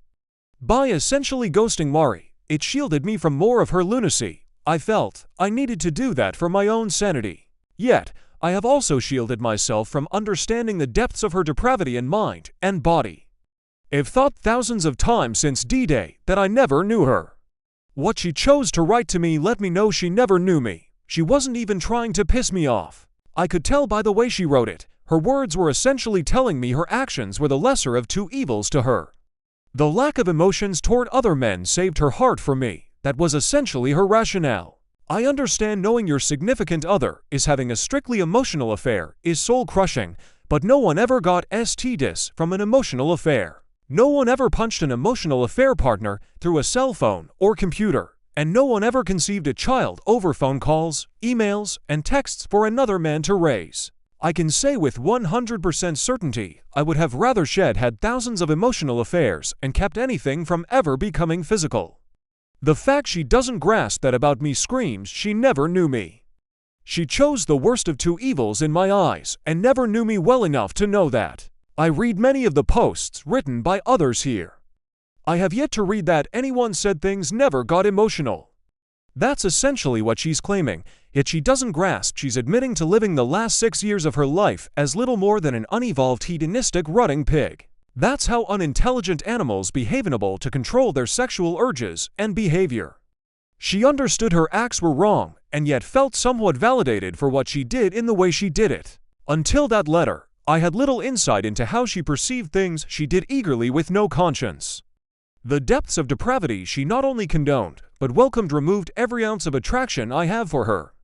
I'll forever have mind movies in my head because of her. They were bad after only catching her with that random guy. They got worse after she admitted to cheating with enough men to fully staff an aircraft carrier. But when the pie showed me the recovered texts, pictures, and videos from her old phone, it broke something in my psyche. It's like I was married to Pornhub for 6 years. Anyone that finds out their significant other had a one-night stand, I sympathize with you so much. People that learned their SO was having an affair with someone, my heart truly breaks for you. But I can't put into words what it's like to know the love of your life was being defiled like the sleaziest prostitute of ancient Rome, and enjoying it. I cannot picture Mari in my mind now without imagining ejaculation all over her face. She disgusts me that much, and that is how debased I will view her forever. Unworthy in an instant, she turned into a 6-year time bomb.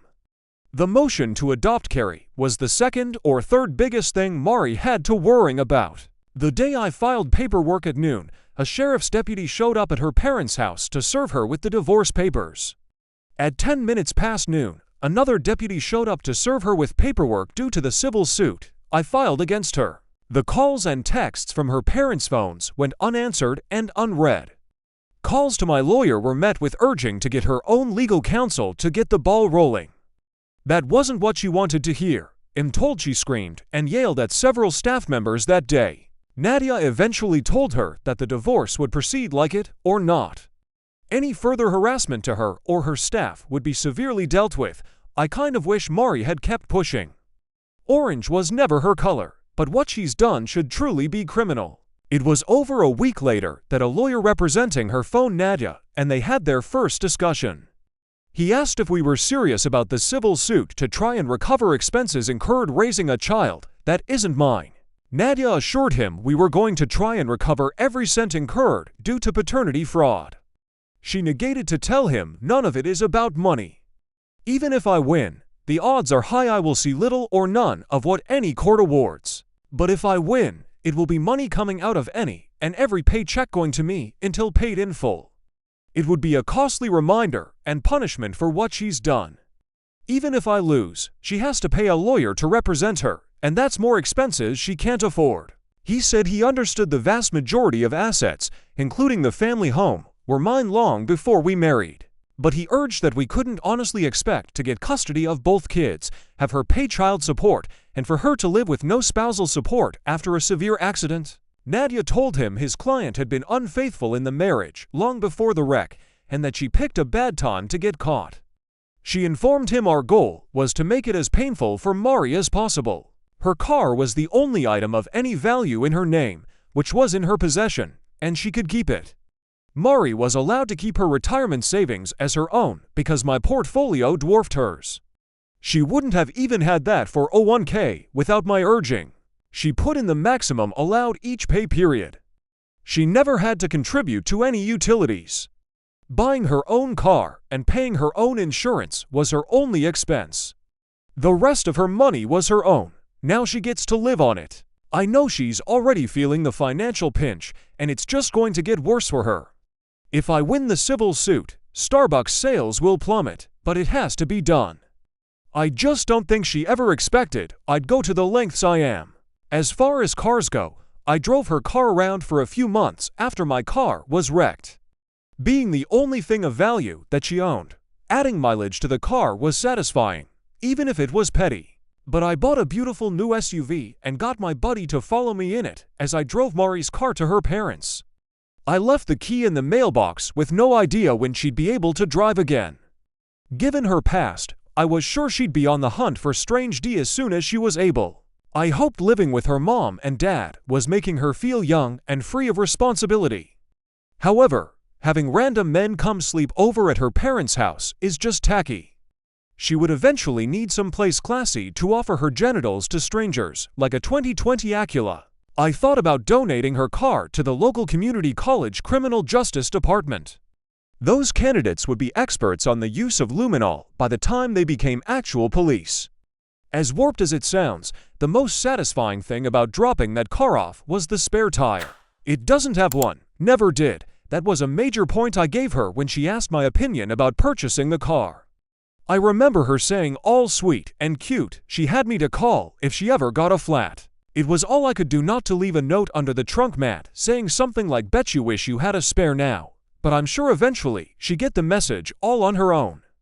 A few days after the lawyers spoke on the phone, they met in person to discuss things. Her side wanted a meeting to discuss the car situation. Even if I didn't want to, I didn't want her putting up walls to prevent me from adopting Carrie. I agreed for our daughter's sake, and we met them at Nadia's firm. I was seated in the main conference room when Nadia walked in with opposing counsel and Mari. I had never truly understood what people meant when they said someone looked rode hard and put away wet until that moment. She looked horrible. For quite a few minutes, I thought my eyes were just deceiving me with some sort of blood rage, hatred hallucination toward her. It wasn't until Nadia gave me a side-eye glance due to my ex's appearance that I finally knew I wasn't tripping. She'd lost weight to the point that the sides of her face were ever so slightly concave. She'd never been fat and shed the baby weight both times with ease. She looked like she had an appointment to get her mug shot taken in Florida. She'd cut her hair. It wasn't quite a Karen cut, but it was Karen-esque, and it looked like it hadn't been washed since the wreck. I'm not sure what she could have worn that would have been flattering, but I swear I made sure she got all her clothes back, so nobody could blame me for that ensemble. The two lawyers discussed some things back and forth to start the meeting. I could feel Mari's eyes on me, but I didn't want to look in that direction. I wanted to convey hatred and scorn. If I looked at her, when I finally glanced her way, I wondered where the beautiful girl I once knew had gone. Bullet dodged from beautiful to bag lady in 6 months. Now I'm just somebody that she used to blow. Thankfully, we began discussing Carrie to take my mind off of how rough she looked. They asked if there had been any attempt to find Carrie's biological father yet. I told them nothing pertaining to that was going to take place until the divorce and custody issues were totally finalized. I then asked if she'd remembered any names that might lead us to baby daddy number 2. I felt trashy just saying it, and she didn't like hearing it, but truth is truth. She said no names from that time, and her life came to mind. I asked if she had any plans to block me from legally adopting Carrie. She insisted she wished I never had my name removed in the first place. She certainly wasn't going to try and keep me from putting it back. That was all I needed to know. Have a nice day. Drive safely. Nope. Before I could stand up to try and urge the meeting to end, Mari asked me, "Could you have forgiven me and taken me back as your wife after my first mistake, if I confessed to it and swore on my life to never stray again?" She got me. It's a question I knew she had asked herself over and over since the first night she strayed. It's a question she knew the answer to, and so did I, and that was the sticking point. Just asking the question was her way of making a statement. She knew giving her body to anyone else in my eyes was an act that would cause me to remove her from my life as instantly and permanently as possible. We had discussed many times how we would both treat being cheated on. I told her if I ever found out she cheated, I wouldn't listen to another word she ever said. The time to talk was before infidelity. Everything after is just noise, excuses, and hot air. After several minutes of silence, I reluctantly told her she already knew I would not have given her a second chance. Then I asked her if I'd had an affair baby with a random hookup and brought it home 6 years later. If she'd look after it, it got ugly from there. She said I was doing everything in my power to hurt her now. I didn't deny it. She said I'm not her parents and that I don't get to punish her for being bad. In reference to the civil suit, I made sure she understood the divorce was to punish her. The civil suit was hopefully literal payback I was owed. She said I'd destroy the kids' lives to destroy her. I told her she looked like she'd been smoking meth. But after that accusation, I had proof. She started to cry and tell me she loves me. I just rolled my eyes because her tears garner no sympathy from me and only make me want to treat her even crappier. I promised her the kids would always be well-fed and well-dressed, but made sure she understood I didn't care if she starved or had to wear sackcloth. At one point in my life, I would have done anything and given anything to make her happy.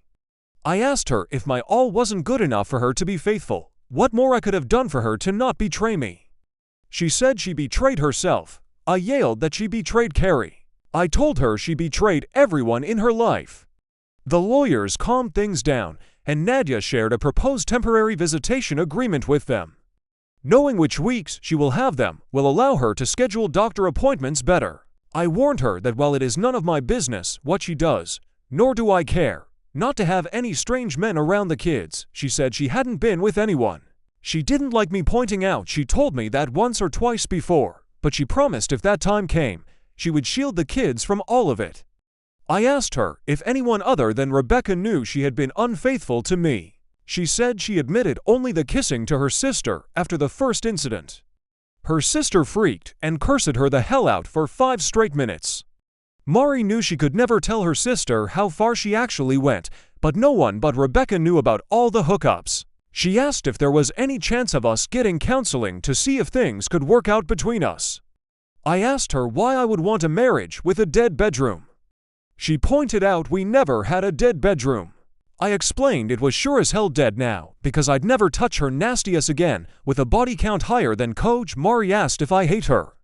I'm not sure if that was a yes or no question, but with every fiber of my being will have to suffice, so there's that. And that's essentially where we are. We're just waiting for the divorce case to go before a judge. The civil case can't even go on a docket list until the divorce trial ends. The kids are doing well given the circumstances. They get to see both sets of grandparents more. If there is any positive in this mess, there is that. And yes, I know I have to let go of the hate. I am seeing a therapist, but it took me quite a while to find one I like. Even she acknowledges I have a lot of legitimate reasons to hate Mari. I'm not the kind to seek validation, but knowing my hate is irrational helps quite a bit. I know it isn't good for me. My new therapist is helping me vent and try to let go. I'm not very good at meditation, but it's new to me. My first therapist was okay for about 4 sessions. The first session is always essentially introductions, no matter how much you share on the paperwork. She seemed very positive at first, sympathetic yet encouraging. She assured me I was doing better than most at being a good dad, which was nice to hear. But when we started talking about issues in the past before the cheating started, her tone changed. It's not a direct quote, but she kind of insinuated that sometimes we do things that hurt or irritate our partner, but they say nothing. If those issues fester for weeks, months, or years, it's like a powder keg that we help create. No, she didn't have a Belgian accent, but I do have enough pride and common sense to know that despite any and all my faults and mistakes, no part of me deserved what Mari did. Nothing I had ever done to her made even 1% of what she did to me righteous actions. So I got a new shrink. I tried a few therapy sessions with a guy. He could understand the feelings of emasculation and mind movies. He could grasp how it's all overwhelming. I just didn't feel comfortable with him. Thank God, I'm pretty much all cried out, but if I have to talk about some emotional shit, I don't want to cry in front of a guy. Guys are for drinking, playing sports with, and fighting. We don't discuss why Gary's wife is emotionally unavailable to him and doesn't understand his love language. This guy doesn't. Anyway, part of me wanted to give him more of a chance, but I didn't see us developing any rapport. If it makes me sexist, so be it. I just feel more comfortable confiding in a woman. That's my preference, and I finally got a good shrink. She was the only daughter in her family with 3 brothers, which takes care of having some understanding of men.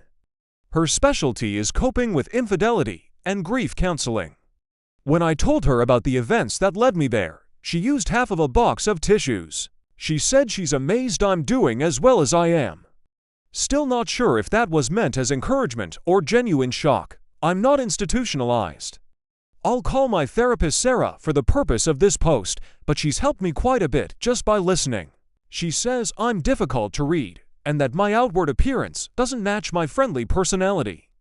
She noticed that I use humor to diffuse tense situations and disarm people. I told her it ruins the fun if she calls me out on my bullshit beforehand, but she is figuring me out. She says I have to figure me out now. She was adamant she was there to help, but rebuilding my life and myself is going to take effort by me. I can't just pay someone else to do the work for me. I'm going to have to take stock and see how genuinely damaged I am, repair what I can, amputate what I can. It's going to hurt even more than I've already hurt, but I have to come to peace with all I've lost because it's not coming back. The kids see their own shrink 40 minutes with each, and then 40 minutes with the 3 of us twice a week. They've been doing great. The therapy is allowing them to come to terms with the inevitable. I was a little concerned how family therapy was going to go due to how I feel about their mom. I've been silent in sessions when they have expressed missing their mom or wishing we were all still together. I thought about showing them on the doll where Mari hurt me, but dolls don't have a soul. Sometimes I don't feel like I have one anymore either. I have gone out of my way to try to be sociable and lean on friends, but given what I have ahead of me, small talk feels too trivial. I know friends are tired of me venting. I would be. I've tried to not go on a rant, but the betrayal still eats at me. It's still always at the back of my mind. Then, of course, if we go out for drinks, they are pointing out this girl or that girl. Like, I know they are conventionally pretty, but I have no interest in getting to know them. And unlike my wife, the hygiene issues alone would prevent me from doing any hookup activity, even if given the chance. Rest assured, none of these young ladies has left any of the establishments suicidal because they couldn't bed me. The lack of interest was totally mutual. Nobody loses. But this hasn't just affected the way I look at women. It's changed the way I've looked at people. I feel like I'm second-guessing everyone's identity and sincerity. Before all of this, Mari was someone I truly admired. It makes me question the other people in my life, both male and female, that I've admired over the years. She hasn't made me a misogynist, she turned me into a misanthropist. Despite any shame or guilt she feels for what she's done, I know carnal activity again with the next guy will be easy for her. She start eating better, gain some weight, and guys will hit her up in no time. My point is she move on sexually with ease. I can't do that. I won't do that. I already feel filthy inside and out knowing all the sperm, ball sweat, spit, and stink from other men she subjected me to. I feel she's defiled me because I've been with her. I feel tainted. She didn't just kill any desire for her. She's killed any desire I have for sex at all. As odd as it sounds, Mari was it for me. She was beautiful. I didn't have a need to look at other women, and I thought what we had was special.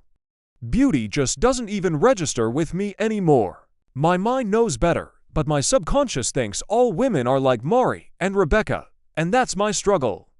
Fair or not, I had someone send me a very supportive message of encouragement. Then they said they almost envied me as an soon-to-be single guy who is financially secure. He said I'd have no problems meeting women and would be perceived as high value. I thanked him for the support without conveying something that he would look forward to would be a source of anxiety for me. I know people hook up left and right all day, every day, and everywhere. That is between them and the people they hook up with. Not my thing, but more power to them. I wouldn't want a stranger, even a very attractive stranger, touching me. I'm a personal space kind of person. I cannot fathom meeting a stranger at a bar or on an app and interacting with them very little before getting physical, knowing humans often then agree to go off somewhere, remove their clothes, and have sex, and see no issue with it amazes me. Obviously, in a world with Tinder and dating sites, my stance is the oddity. I'd be contemplating how long it had been since they'd done the very same thing with someone else. The vast majority of people are accepting of the hookup lifestyle. Mari's hookup numbers wouldn't be all that abnormal for the typical single woman these days, and I think most guys would behave that way if they could. I couldn't and wouldn't, plus obviously never wanted to be with someone who ever has. Part of me feels Mari wasn't forthcoming about her infidelity just to spite me for what she knew would be my stance when I said it felt like she was making a statement. That's the statement it felt like she was making. If I wouldn't even consider a second chance, she was going to do exactly what would hurt and disgust me most. The ultimate test to end all tests, then getting revenge on me without me ever knowing I was being tested. Once the bond we had was broken, we could never have that again with each other or anyone else. It was a once-in-a-lifetime opportunity because we are each only granted one life. The continued cheating was what has killed me. If she just admitted to what she'd done and we divorced, I just might, have been able to pick up the pieces and eventually give someone else a chance. It's like she wanted to destroy me, so there would be no way in hell I'd ever want to be with anyone again. Just because she couldn't have me back. Diabolical. And I don't care how many showers were taken and condoms were used. Some foreign DNA made its way back to me. Disgusting. I hope her genitals rot out. When Mari and I had only had sex with each other, every action was a pure and beautiful act. Her first act of infidelity destroyed all that had been or ever could be in an instant. Anyone outside a relationship physically engaging with either partner defiles and poisons the relationship forever. In a sense, it's like the relationship is a tall glass of cold milk. The second her lips touched the lips of another man, that was like placing one drop of India ink into the milk. It's just one drop, it's still mostly milk. They didn't pay attention to the rapid discoloration. It probably tastes the same, just go with it, right? But instead of telling me about the one drop of ink, she let me drink the milk. Not only did she keep letting me drink the inky milk, she kept adding ink. Some people are like a glass of milk with one drop of ink. Mari is now a glass of ink with one drop of milk. She's a defiled expletive of no value, as anything but a prostitute or a fluffer. The night she was conceived, I wish someone had run up and kicked her dad's testicles so hard they hit his spleen, just so he couldn't reproduce again. The world would be a better place. The things most people get a rush from pertaining to new relationships caused me massive anxiety. I remember getting butterflies with Marith feeling made me nauseous. I even had to get used to someone as pretty as Mari, whom I liked, invading my personal space. It's not a self-esteem thing. She and I were both outgoing around each other, but introverted by nature. Figuring out how to really kiss, feeling that closeness for the first time, I had to ease into it. Everyone thinks all teens are hormonal horn dogs, but she and I actually weren't. We very slowly progressed things physically as we learned and grew more comfortable. I was taught that was the way it was supposed to be. That's what I wanted. That's what she swore to me she wanted as well. The thought of trying to be intimate with someone new makes me cringe. But of course, now the thought of Mari is like the antidote to Viagra. It's all too much.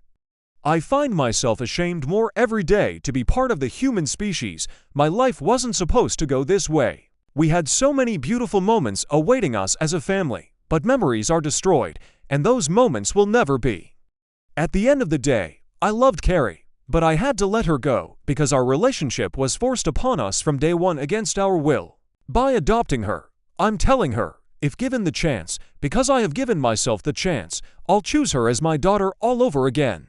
When the judge asks her if she wants me to adopt her, it will be her with all that love for me returning full circle, things set right, or as right as they can be.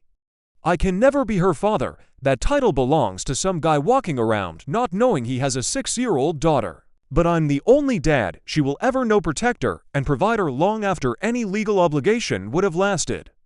I've done what I had to do to keep my sanity, even when others questioned my actions or accused me of being cruel. I've done what I thought was needed to allow Mari's two biggest victims to stake their claim to what was never truly theirs.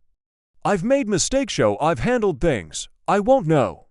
There were mistakes until much further down the road, but I've done my best. I will try to do another update when I can once more issues are finalized.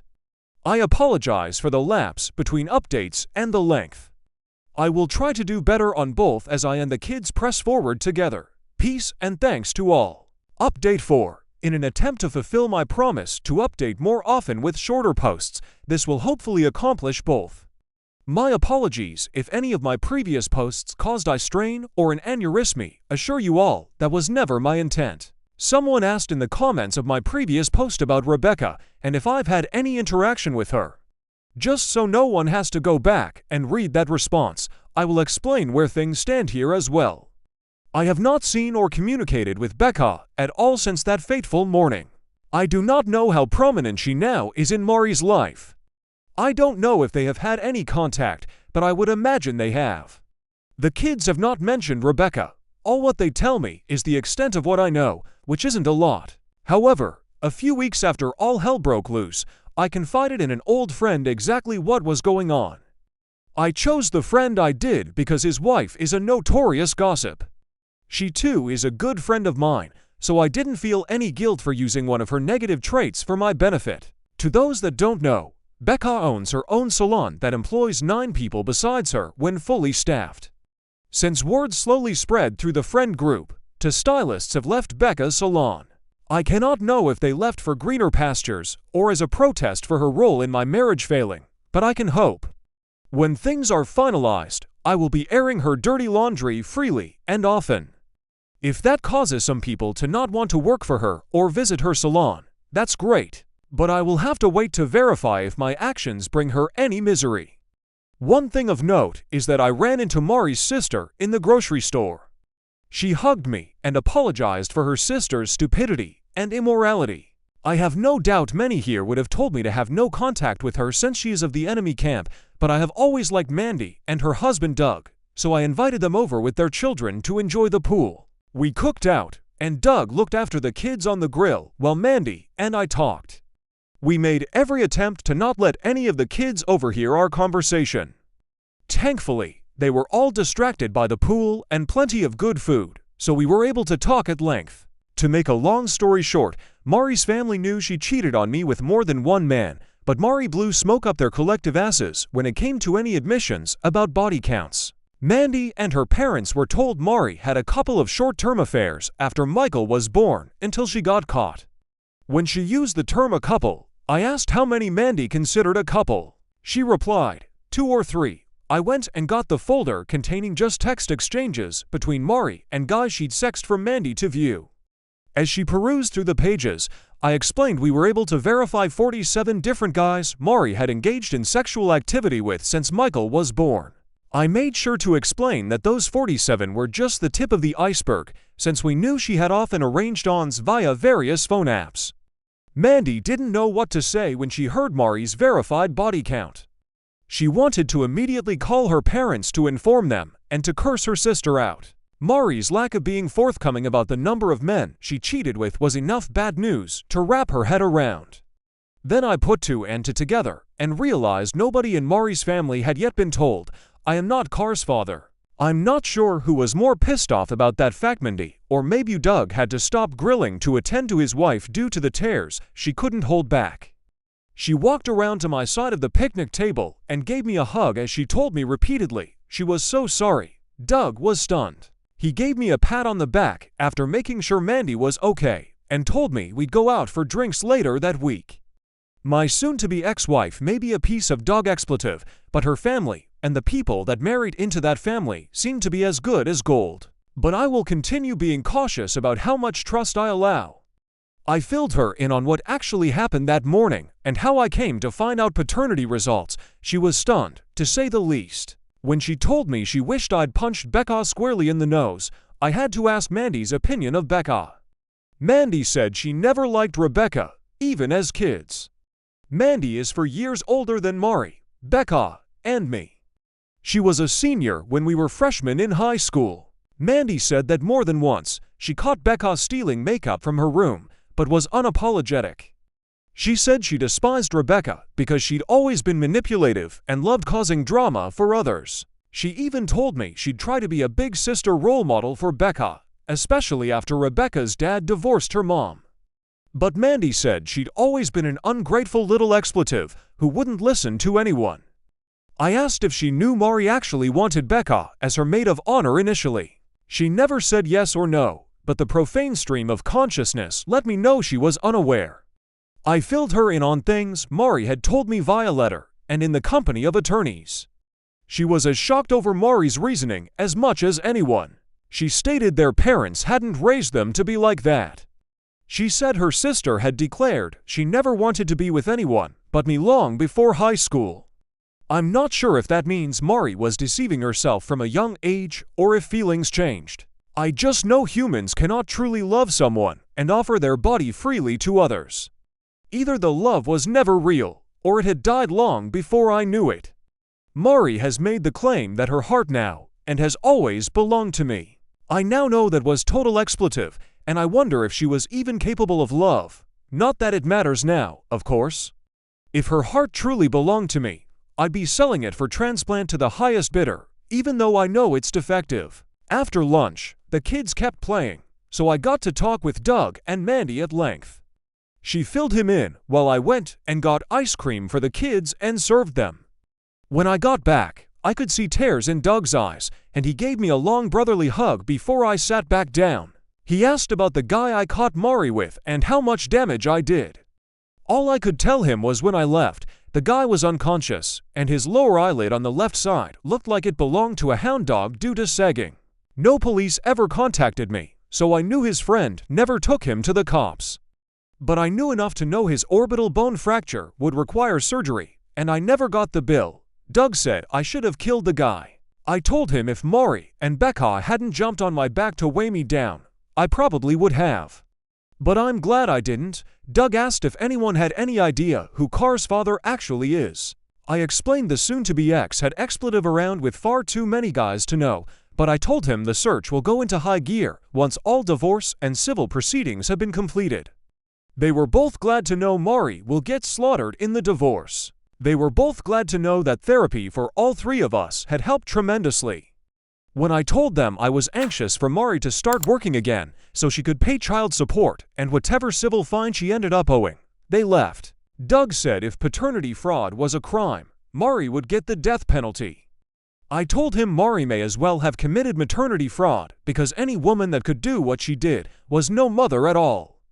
About an hour after they left, my phone started blowing up with calls and texts. The caller ID let me know Mari's mom and dad were both reaching out, as well as calls and texts from numbers with no ID. Then Mandy called, and I answered. I could hear her, but there was a lot of screaming and yelling in the background. She stepped outside away from the noise to tell me she'd filled her parents in on all of the truth. Her dad was busy throwing Mari's belongings into her car. Her mom cried and told her what a disappointment she'd become and how ashamed they are to have raised such expletive. Call me old-fashioned, but when your mother calls you expletive, it's pretty safe to say you stayed on the train to Horseville, 2, or even 47 too many stops. I could hear Mari crying and pleading that she had no place to go. Instead of gloating she was getting some of what was coming to her, I thought of the kids. I have no issue with Carrie and Michael staying at their grandparents' house, but anywhere else I could think where Mari might go, there was no way in hell I was going to allow them to stay with her. If she went to Rebecca, there was no damn way I'd allow them to be anywhere around that bimbo. But even if she somehow managed to secure a hotel room with her limited earnings, I didn't trust her not to have some random expletive boy stay over. I was happy her family knew some of the truth, but I knew that doing so was going to cause visitation issues. Yet, if she didn't find a stable and safe place to stay, I knew the court wouldn't allow any form of unsupervised visitation. Getting to see her kids with supervision for an hour or two every other weekend was going to hurt, but it was a grave she dug for herself with lies and a hellhole vagina. If it meant a homeless shelter or the actual gutter itself, I didn't and still don't care. Mandy and I were still on the phone when I heard Mari come outside and ask if it was me on the phone. Mandy asked what I wanted her to tell Mari. I probably shouldn't have said the truth because Mari snatched Mandy's phone and began to plead with me. She asked why I was so intent on destroying her life. I simply replied because she destroyed mine. She urged I could have my life back if I just forgave her. I told her that life was over and never actually existed due to her lies. Again, she lied and swore she loved me. I told her, in a not-so-elegant way, that the only thing she loved in this life was herself and expletive. She insisted none of them meant anything to her. I told Mari they all meant more to her than me or her family's security, or she wouldn't have risked it all over and over. She asked why I had ratted her out to her sister and parents. I asked why she hadn't been honest with them about everything, especially about me not being Car's father. She cursed at me and said I am her father. I cursed back and told her I'm Car's dad and always will be, but she should have at the very least told her family the truth. She said that her parents were disowning her and kicking her out. I told her I'd heard. I was happy to hear, and I was going to do everything in my power to make things worse. She said she loves me and asked how I could be so cruel to someone that loves me. I told her she should have been asking herself that question 6 years ago. I told her I knew she felt regret simply because she was losing everything, and now people are hearing the truth. But I explained what she did makes her worthy of being shunned, as well as spoken ill of and tortured. What she was experiencing from her family is what she in fact deserves. Hawthorne gave Scarlet Letter a bad name. She'd be a worthy candidate. 3 days later, Nadia called and said Mari's attorney called to try and set up another time to meet together. We set that meeting up for last Friday at Nadia's office. Needless to say, I didn't want to see her or talk to her, but I knew being essentially homeless would have implications on judicial custody decisions. As soon as we sat down together, her lawyer informed me that Mari had been living in her car since her parents kicked her out. I asked why she didn't stay at Rebecca's since the expletive helped get her into her situation. Mari didn't respond. Mari asked instead if there was any way I'd let her come home or if we could do marriage counseling. I told her she needed to ask her parents if she could come home. The house I and her children lived in was off limits to hussies, hoes, and harlots. She and Becca were to stay far away. As far as MC went, she was free to try it with whomever was stupid enough to marry her next, but I was certain she could never be faithful to anyone after living like a total expletive for so long. Her lawyer objected to my language and the harshness of my words. I told him he was a money-grubbing expletive just for representing such an expletive and asked if she was paying her legal bills via OnlyFans or just blowing him. Nadia put her hand on my shoulder to calm things down and asked if we could all be more civil. I asked to take a break because I'd already loaded my next verbal salvo and I needed to let off some steam. We took a 20-minute break and I went out to my car just to get away from everyone. I thought about writing "Home Sweet Home" with my key on the hood of Mari's car, but I knew I was on camera, and I was already dealing with enough lawyers. I could see fast food garbage on the passenger side and piles of clothes in the back seat living the nightmare. That's what she'd done to her life and mine. I'm trying, with the help of a professional, to let go of the hate, but I saw no reason to treat her with one molecule of respect or decency. Everything about her was indecent, and expletive don't even respect themselves. At any rate, Nadia urged me to try and keep my answers to the yes or no variety, if possible. I agreed to try, but explained there was only so much of my ex's expletive lies and excuses I could listen to. She assured me she'd try to get us through the meeting as quickly as possible. When we sat back down, I just glared at Mari and her lawyer to let them know, without saying a word, they could both go expletive themselves. Nadia started the meeting back up by asking Mari if she'd sought out or received any therapy for herself. She claimed she didn't have the time while dealing with physical therapy, nor did she have the money as her insurance wouldn't cover therapy. Nadia asked if we paid for it, if Mari would attend a few therapy sessions by herself. My head turned toward Nadia so fast when she asked that I thought I'd get whiplash, but she kicked me under the table to let me know she had everything under control. Her lawyer immediately said Mari would only see a therapist of her choosing, regardless of who paid for it. Nadia indicated it was fine, but that some therapy might help her process her emotions to be a better mother in the future. I still thought Nadia had lost her mind proposing such a thing, but I let her keep talking. Her counsel insisted they would talk about it and give us an answer in the future. My lawyer stated that, in spite of being opposing counsel, as a woman, she wanted to ensure that any women involved in cases she was involved with got the help they needed. I won't lie, the way she said it was so convincing I seriously thought my own legal representative had turned on me. Mari asked if we could do counseling as a family unit. That time, I kicked Nadia under the table to tell her there was no way in hell I'd agree to that. Nadia kicked me back before telling them if Mari went to several sessions and the therapist thought it would be beneficial, we might. I knew Nadia had a reason to be proposing what she did. I just wished she'd filled me in ahead of time. I knew I'd learn what the goal of her tactics was later, but I was perplexed until the meeting was over. I asked Mari if what she was now going through was worth all the cheap, meaningless sex with strangers. I seriously wanted to know if being able to underscore around for years was worth losing it all. I pointed out she had to enjoy what she was doing, or she wouldn't have kept doing it. I really wanted to know if those experiences were worth losing a loving husband and custody of her children. She began to weep, what looked like sincere tears, before telling me no. I asked if she felt any actual shame. I knew she felt tons of regret, if for nothing else, getting caught, but I wanted to know if she felt ashamed for people to eventually know every deviant detail of her tawdry escapades. She claimed she very much did, especially now that her family knew. I asked if she really thought she could hide the truth from her family forever. She said she hoped to keep it all from getting out at least until she started back to work and got a place of her own, but she knew it would come out eventually. She apologized for hurting me and claimed she never, ever wanted to do that. I told her she didn't hurt me, she destroyed me. I told her every single day, all day long, I feel pain. It's in my soul, but I can feel it in my joints, my muscles, but Advil brings no relief. My heart is so broken that when she poisoned my soul, it seeped into my appendages.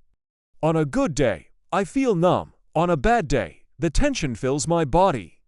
Depression causes physical aching sometimes, and some days I wake up feeling sore for no reason.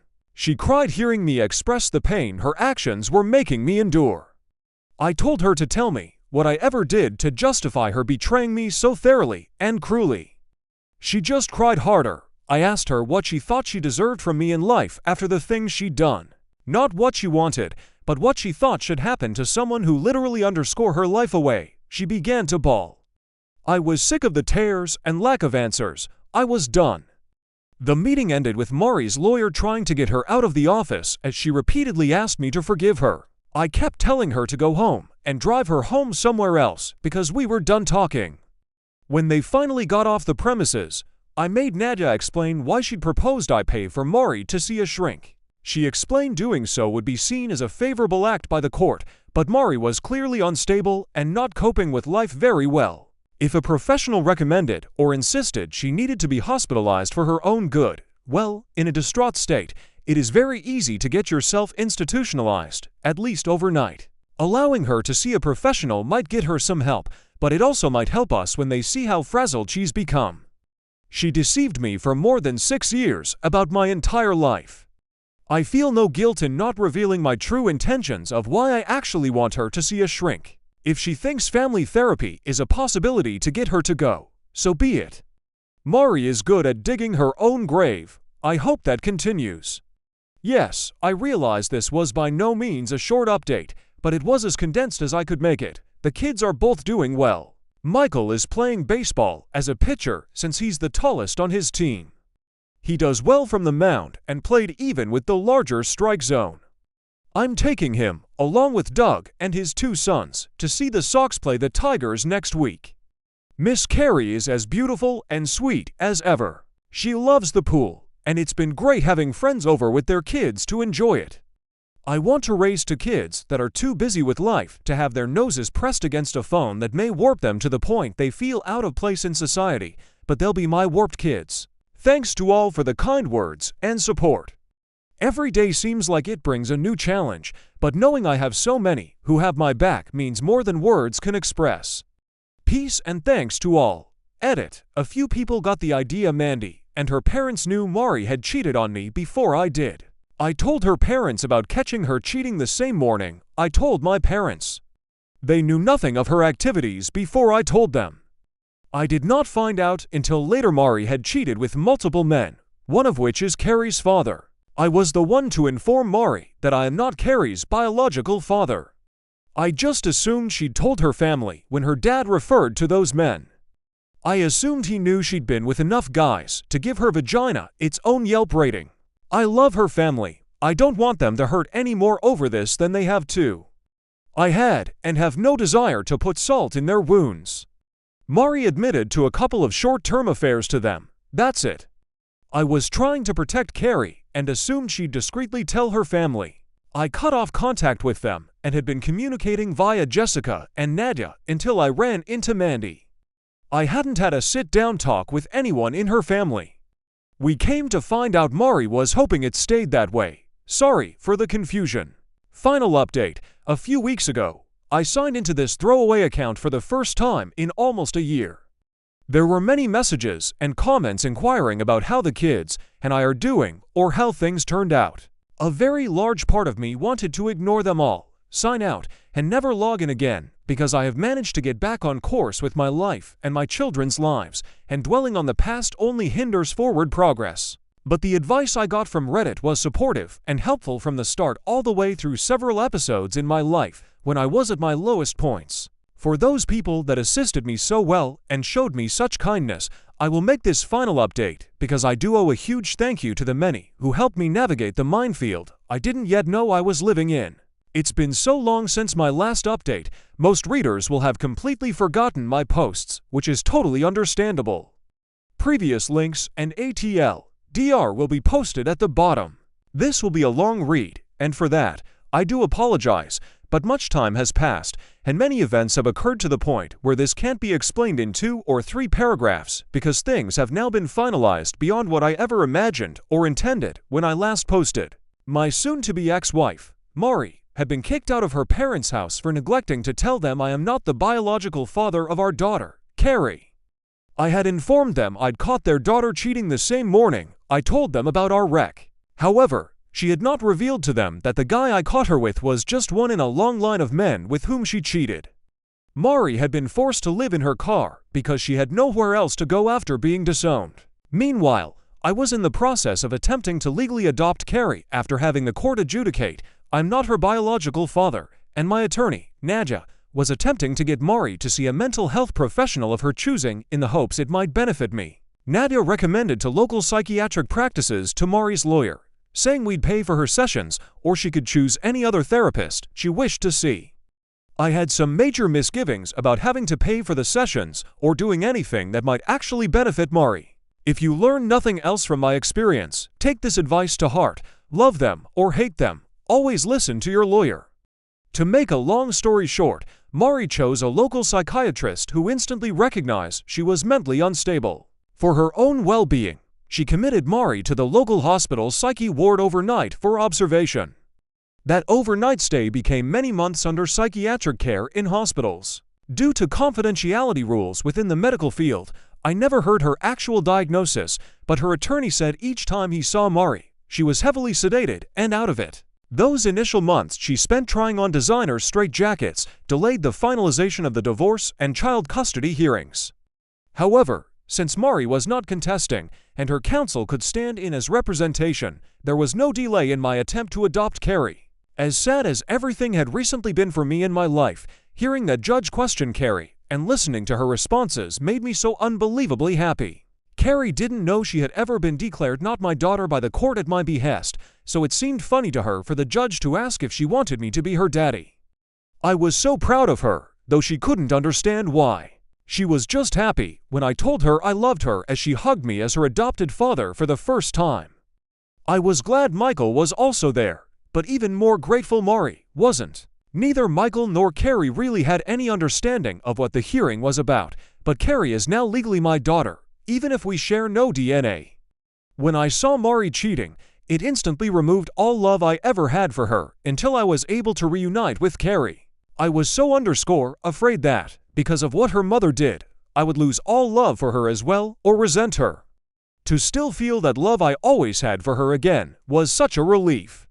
I would not have been in the wrong if I couldn't get past that. No matter what anyone wants to say, if paternity matters enough to the legal system to force a man to pay for a child that is his, it also matters enough for a man to not be able to accept a child that isn't. But damn it, I really needed Carrie in my life. I'd lost too much already, and she needed a dad who had already loved her for her entire lifetime. If I'm honest, there will always be a tiny part of my soul that will remain broken because she is not my biological daughter. I cannot put into words how devastating that was to find out and accept. I know I am doing the very best I can as a parent in this situation. I believe time given to children in love is far more important than anything any parent could buy them, so that will always be my focus. Other than Mari's mental issues, there was truly no reason for the divorce not to be finalized. She wasn't getting a penny from me, and even her own lawyer admitted that in her situation, she had no hope of getting any custody at that time. If and when she got out of her padded cell paradise, if she found a safe place to live, she could petition the court to gain some type of visitation and her custody. The court appointed a legal aid to vouch for Mari being cognizant of what she was doing. Her lawyer got her to sign the divorce papers with witnesses and had them notarized. I had to show up in court with Nadia a week later for attorneys to get the judge to finalize some issues. 2 weeks later, I was legally divorced from the biggest mistake and waste of my life. I should have been happy about that, and I was. Signing the papers was the symbolic nail in the coffin to our marriage, yet it all felt anticlimactic somehow. It amazed me how well Mari's family stuck to their guns in regard to disowning her after they found out everything she'd done. I'm sure some of that was due to wanting to stay on my good side so they could visit with the kids. Even though her parents and sister knew she was in the psyche ward, they never even attempted a visit, nor did I. Obviously, but it was apparent from the times I talked to her parents how disgusted they were by their daughter's depravity. They were embarrassed for people to know what their daughter had been. I could empathize and sympathize, knowing Mari had been run through more times than an oscillating lawn sprinkler. In July, I made me ashamed to admit I had ever been intimate with her. Mandy made sure to let everyone know what her sister and Rebecca had been doing, short of paternity fraud, of course. Between social media and face-to-face conversations with friends, we got out about their exploits. Within a month, nearly everybody knew about her years of cheating and sexual immorality, and they all made plans to give her hell if they ever encountered her again. It was slightly humiliating for me, having everyone know how foolishly trusting I had been. At the end of the day, in a relationship, you either trust or you don't, and she'd never given me a single reason not to trust. It wasn't until a few months before I caught her that I even considered she could ever cheat. In hindsight, a few red flags were missed, but she covered her tracks well. I should have put an end to the girls' nights out, obviously, once her depression subsided, just out of principle. But that night she stayed out all night was the first and only time that it ever happened. Before, she'd call if she was going to be 15 minutes late, which was extremely rare. I was actually worried because that was so unlike her, and I wanted to make sure she was safe. I know many people probably think I'm an idiot or blind for not knowing for so long. By keeping things strictly sexual and limiting the number of encounters with each man, she never developed any trails to follow. She wasn't glued to her phone or protective of it. I never felt the desire to snoop. She portrayed herself to be the beautiful, loving wife and mother. I wasn't the only one who was deceived. Many friends have told me face-to-face they were shocked to know she was cheating and would have told me if they'd known. They had no idea any more than I did. If Mari had worn a dress with no panties on a windy day, and everyone within 40 feet of her could hear the ocean, that would have been obvious to me and everyone else. But everything she represented herself to be to everyone was a total lie. They wanted nothing to do with her, and nobody cared if she was kept in the ward the rest of her life. The only problem with no one having any contact with Mari was that it left us blindsided. Nobody alerted us when they decided to let her out. Laws prevented the hospital from letting us know due to doctor-patient confidentiality. I have no idea if she just convinced the doctor she was okay, or if they just felt like they had done all they could do to help her, but they released her on a Tuesday just before noon. She somehow made her way from the hospital to her car, which was parked at her lawyer's office behind his home. From there, she took her car and drove to the kids' school. When she was informed that she couldn't see or check the kids out of school, she made enough of a scene that the school called me. I told them to call the police and that I would be there as fast as I could. On the way to my car, I called Mandy to let her know her baby sister was no longer using her Airbnb accommodations on Insanity Island. I told her I had no idea if she'd been released or escaped, but I'd find out when I got to the school. She said she'd call her parents, my parents, and Doug to let them know what was going on and to keep them posted. By the time I got there, two cop cars and an ambulance were parked out front with lights flashing. I pulled into a parking spot, got out, and headed toward the closest officer. After identifying myself as the ex-husband, he directed me through a side door, which ended up being the school cafeteria.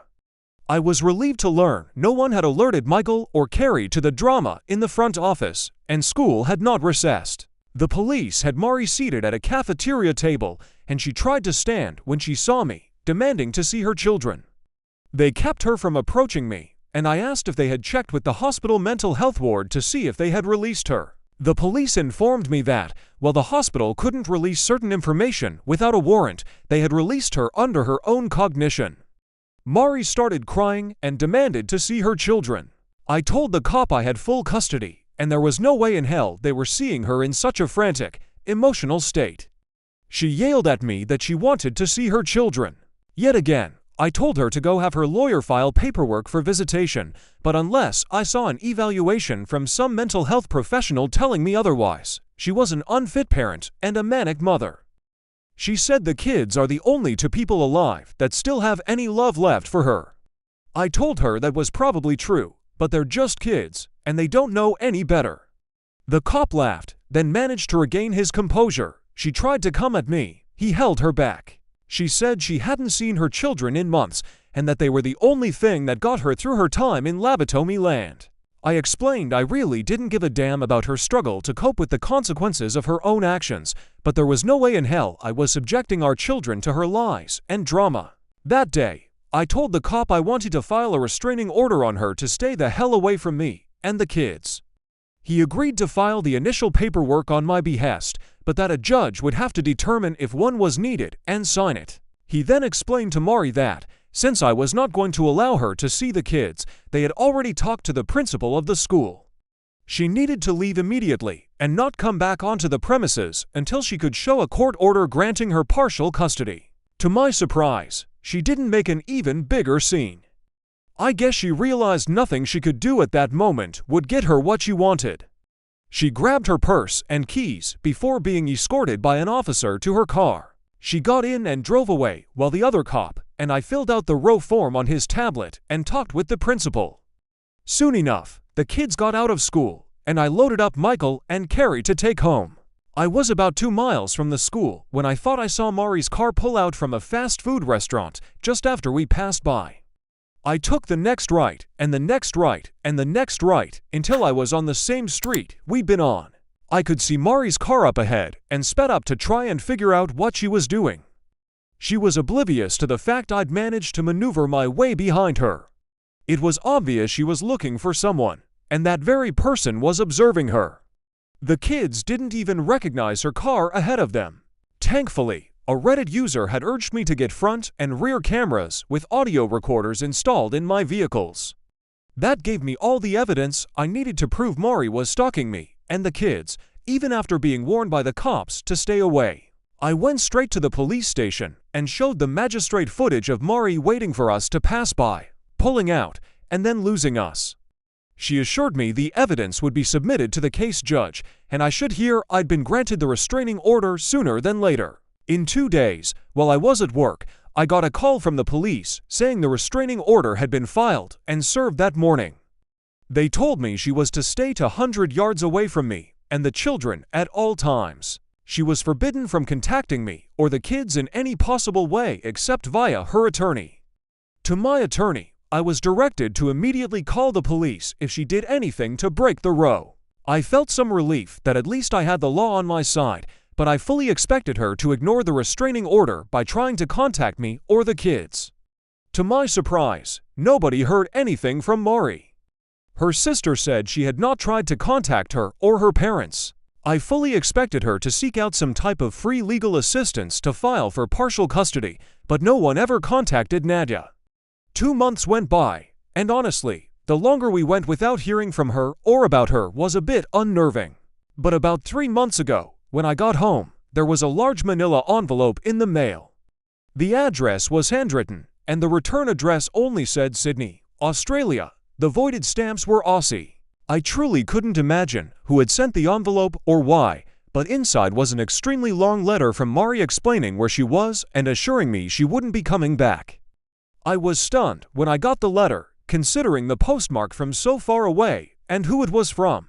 The things she said in the letter probably left me even more astounded by her evil hedonistic rationale that allowed her to sleep at night. Her maniacal manifesto filled in many of the gaps about what she'd endured and what led her there. She explained that she essentially had a nervous breakdown during her initial therapy session. Pretty much the first 2 months, she was hospitalized, she was heavily sedated, and on various antidepressant and antipsychotic medications. She said for the longest time when she got there, she just wanted to die. Via therapy, and by going to group discussions, she talked through her issues in an attempt to understand why she did what she did. She said the other patients in the group discussions kept looking at her like she was a complete dumbass for throwing everything away. They'd come from broken homes, abusive relationships, backgrounds with substance abuse and violence. Her life had been as easy as pie compared to their life struggles. When it finally clicked in her warped little mind how badly she'd screwed up and that none of her old life was coming back, she had another breakdown. Her first breakdown was due to facing her past. The second due to facing her future, or lack thereof. She went on to explain her feelings of loss and heartache in some half-ass attempt for sympathy. Mari had the audacity to claim that the morning I caught her cheating, what upset her was knowing I instantly didn't love her anymore and never would again. She claimed over the years whenever she felt guilt for what she was doing, she rationalized it by telling herself I wouldn't love her if I knew what she was doing. She wanted me to always love her. She was right.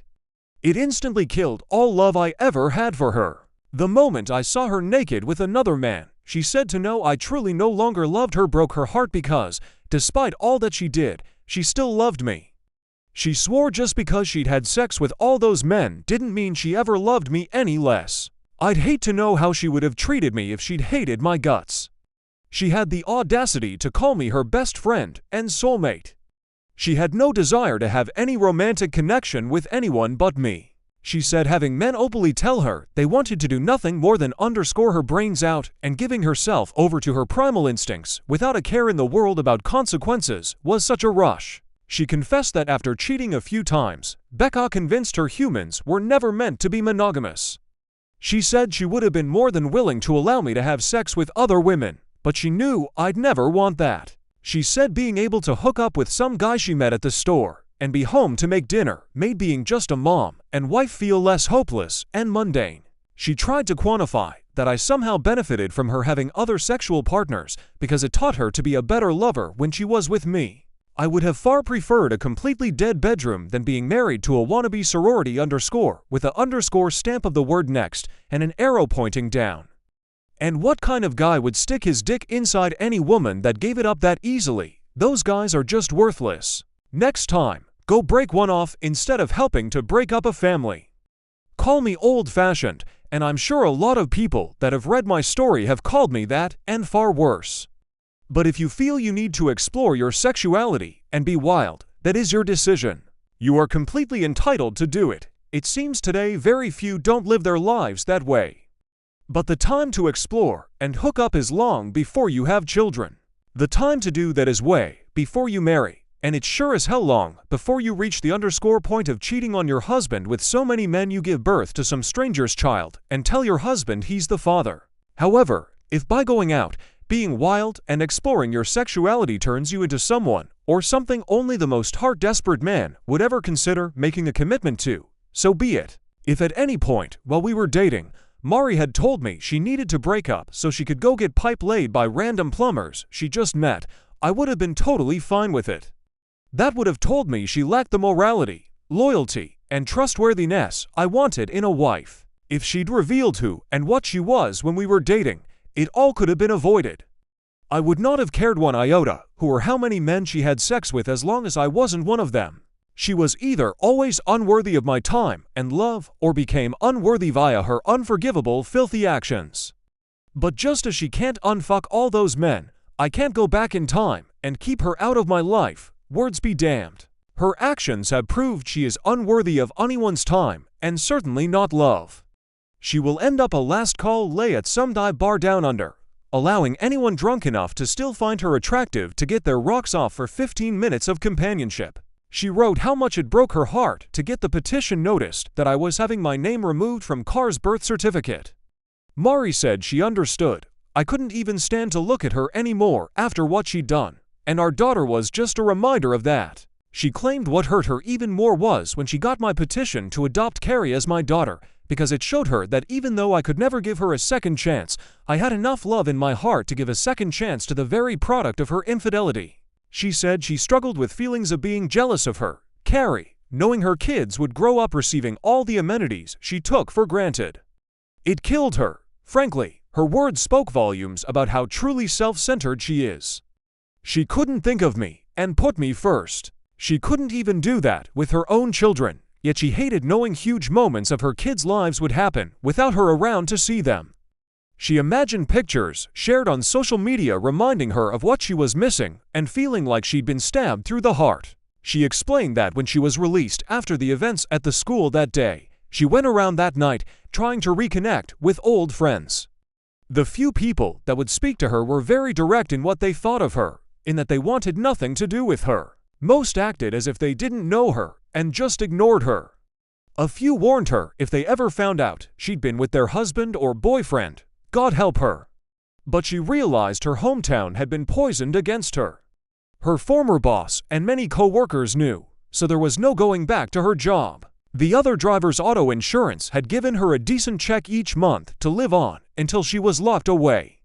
She had to stop going to physical therapy, and the insurance company considered the matter of the accident and her injuries a closed case. She had no money. Getting a job close enough to potentially see the kids wasn't happening quickly, and she had to survive on her own. She pawned a few items to get by while she looked for jobs online, and that's when she said she met some guy from Australia online. It seems they chatted back and forth over the course of a few days, and he invited her for a visit. She'd already been seriously thinking of cashing in her 401k, but was scared about paying the huge tax penalty at the end of the year. The invite to Australia was all it took for her to cash in the only chip she had.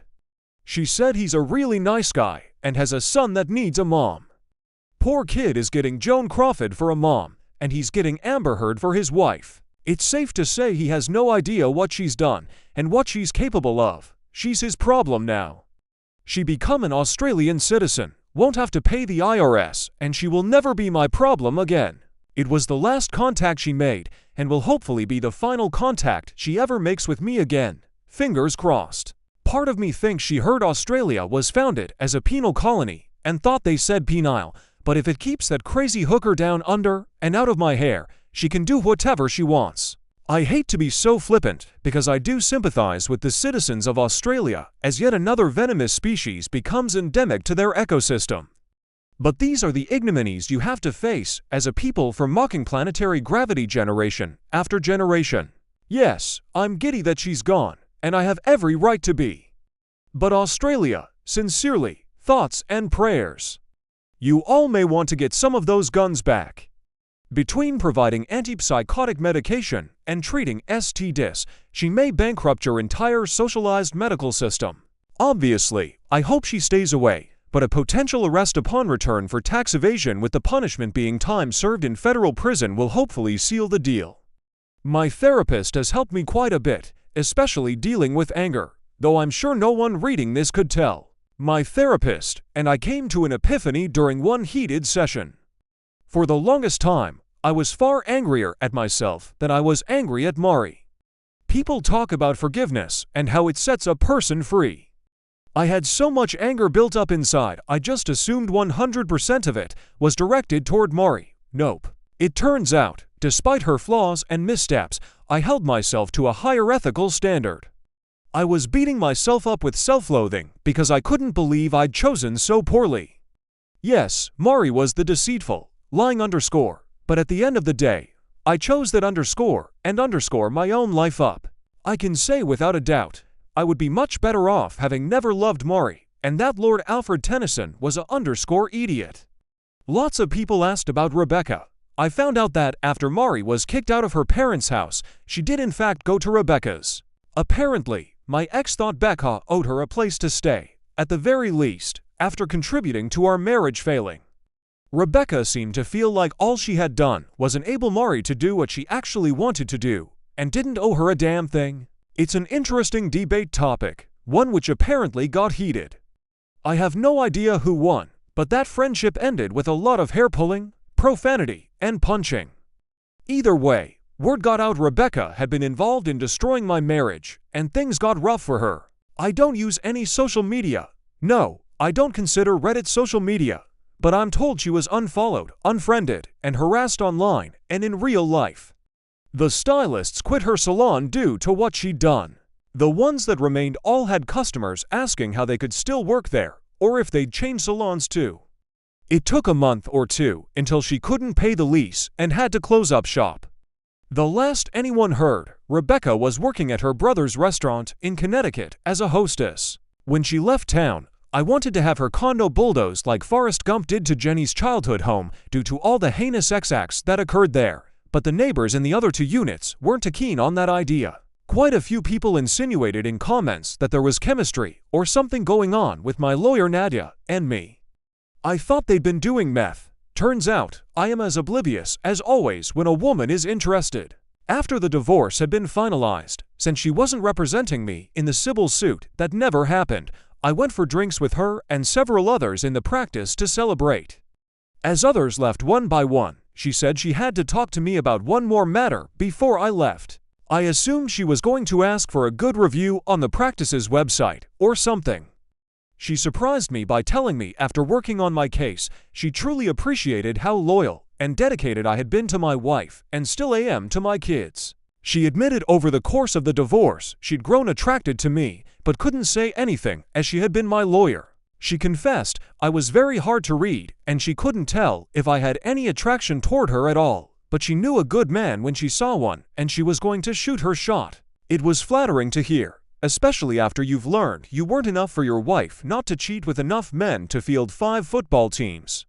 Nadia even told me long before I gave her a well-deserved huge bonus check. So, as distrusting as I am, I think she was being sincere in what she said. She just told me if I ever wanted to go out and have a drink or talk, to give her a call. Nadia is a beautiful woman. I don't think any guys could refute that, except for the visually impaired ones. She's brilliant, genuinely talented, and she has her underscore together. It's pretty obvious she goes to a gym quite frequently. Lawyers like to look good in the courtroom, and she dresses classy, sexy, which the gentleman in me appreciates. At one hearing, when she came into court in a pinstriped suit, I'm fairly certain the judge would have granted me custody of his kids after he saw her. Even as jaded as I might be, I have to admit she would be a fantastic catch for any guy she chose to date. But for me, that hat or any other juice is just not worth the squeeze. I already know I would subconsciously judge her for her past, which she certainly does not deserve and could do nothing about. Unfortunately, any women I felt an inkling of interest in would be subject to that same unfair judgment.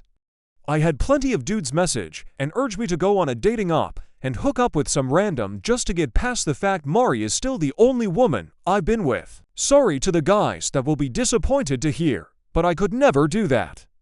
A friend showed me the local Tinder prospects. I will not be downloading the app. If I had any desire to get banging my sex bedpost notch out of the way, as one message suggested, I would have gone the naughtier route. It pisses me off knowing Mari took something I used to really enjoy and removed that activity from my life forever. Now, just thinking back to our past moments of intimacy makes my skin crawl, knowing she was doing those very same things and far more debased with many other men. In the eyes of most people in Western society today, the fact I've only been with one woman would either make me a UD or hard up. Yet, I feel as filthy as a Victorian AOL London streetwalker just to the knowledge I've had sex with Mari. She took everything that made sex special to me and made it impossible for me to experience again. Our exclusivity, our vows, and union were pissed away so she could experience sucking a random underscore that didn't belong to her husband. And then she lied. Oh my God, did she lie? Because she lied for the longest time, I'd think back to any positive thing she ever said about me and believe it to be a lie too. Just because she said it, she made me doubt my sanity, my parenting, my strength, and my worth. I don't want to ever go back to that. I won't go back to that. I have no one, and yet I'm still living. That proves there isn't a woman out there I can't live without. I'm already doing it. I have no hate for women at all and want the best for them because Carrie too will be a woman someday. But there is absolutely nothing any woman on this planet has that would enrich my life in the least. Only complicated. If there aren't some women who feel that way about men, there should be. Human beings, both male and female, are a scourge upon each other, not worth the time and energy, and not to be trusted. Many people ask questions pertaining to finding Carrie's biological father. I have done quite a bit of research into DNA ancestry sites. My biggest issue is that if there is an existing match, the companies also alert the other person. If Carrie took a test which revealed a cousin, an uncle, or even her dad, I'm her protector. I don't want anyone to come looking. She's a healthy child with no apparent genetic defects, so I'm going to wait quite a while to do any testing. My mindset as of this day is to wait at the very least until her mid to late teens, but I could envision waiting until her 20s to let her make the decision. Honestly, I've also considered never telling her I'm not her father truly. If there is any advice I could still use from Reddit, it would be questioning at the end of the day what would truly be best for Carrie. Do you think never telling her now, after all that has happened, would be a good or bad thing? Should I wait until she is a teen or an adult at 18 to tell her and begin the search? I'm not worried about me. I already know the truth. I'm trying to prepare for any future scenarios, both good and bad. How likely is it she will have some medical condition she will need to know her paternal medical history? Please know any DNA genealogy testing will likely happen several years down the road at the earliest. With her mom out of her life so recently, I don't want to do something that could make her feel less secure, safe, and confident in her own identity and mine. It's odd to be in the situation I am, and to sincerely hope both kids took after their fathers. In closing, I want to thank Reddit user Kranik in particular for the advice given to me through my ordeal. You probably aren't 187 years old, but even if you are wise far beyond your years.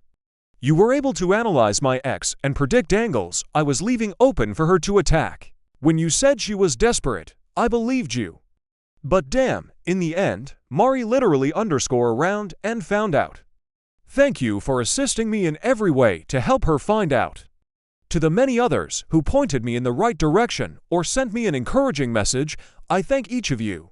My plan is to post this, wait half a day, and maybe respond to a few comments over a period of a few days. Then my story will officially be done. I rarely even think about Mari anymore because I stay so busy in my new life without her, so I don't want to dwell on what has happened for more than a couple of days. My kids are my world, and I actually love my job, which keeps me busy. The pay is just a bonus for being allowed to do something I enjoy. To any Australians who read this, I hope I didn't offend in any manner. That was not my intent in the least. I hate being the bearer of bad news for your nation as a whole. You guys didn't deserve this any more than I did. Just remember, if she gets drunk wearing a skirt with no underwear and does a split in one of your bars one night, gently rock her back and forth to break the suction, and she pop right up. To all those who took the time to read, I thank you and wish you a good day or night. To those who didn't, I will try to keep this short. But I had a session with my therapist today at lunch. I'd sent her the post to read what I wrote in all the comments. She absolutely loved you people for nudging me towards something with Nadia. She urged me to take it slowly, but be honest with her and myself. So when I got out of my session, I called Nadia and asked if I could drop by to get her expert opinion about a few things. After dropping the kids off at their grandparents', I stopped by the firm to talk to her again. I have no game because I never had to develop one. I don't know how to flirt, I'm just me. All I have is kindness, humor, and sincerity. When she realized I had no legal issues I needed to talk about, she got a big grin on her face. I told her I'd been doing a lot of thinking and talking with friends since she and I talked. I told her I am 100% scared as hell to open up and give her a chance, but I'm also 100% sure I need to man up since she was woman enough to shoot her shot. I also said I couldn't envision how things would work out because of our differences. When she inquired which differences, I mentioned the kids and that she has none. She said she has enjoyed meeting my kids and asked if I had issues with her not being a mom yet, which I didn't. I said I had a little concern her being so petite and me so tall that I might accidentally hurt her being clumsy or something. She promised me she was pretty tough and said big things come in small packages. I was nervous and replied that I wasn't wanting to have sex just yet, but appreciated the offer. She blushed and laughed really hard. At least she gets my warped humor. Long story short, we both have Friday and Monday off due to the holiday weekend. So Thursday night, I will drive us for dinner at a nice restaurant. Then we'll go to a fantastic martini bar I know of. It's a first step, and while I am nervous, I do feel very comfortable talking to her and being around her. We're going to take things slowly, but I can't do this with an audience. So this will be my last post, reply, or comment. If things work out, that's great. If not, I can live with that too. I just don't want to feel I'm letting anyone down if things don't work out in any way, so I hope you all understand. I really do thank you all for helping me get through the hell my life became and being in my corner. My therapist thanks you too. May you all know love, success, and most of all, peace for helping a stranger online pick up the pieces of his broken life. Bless you all.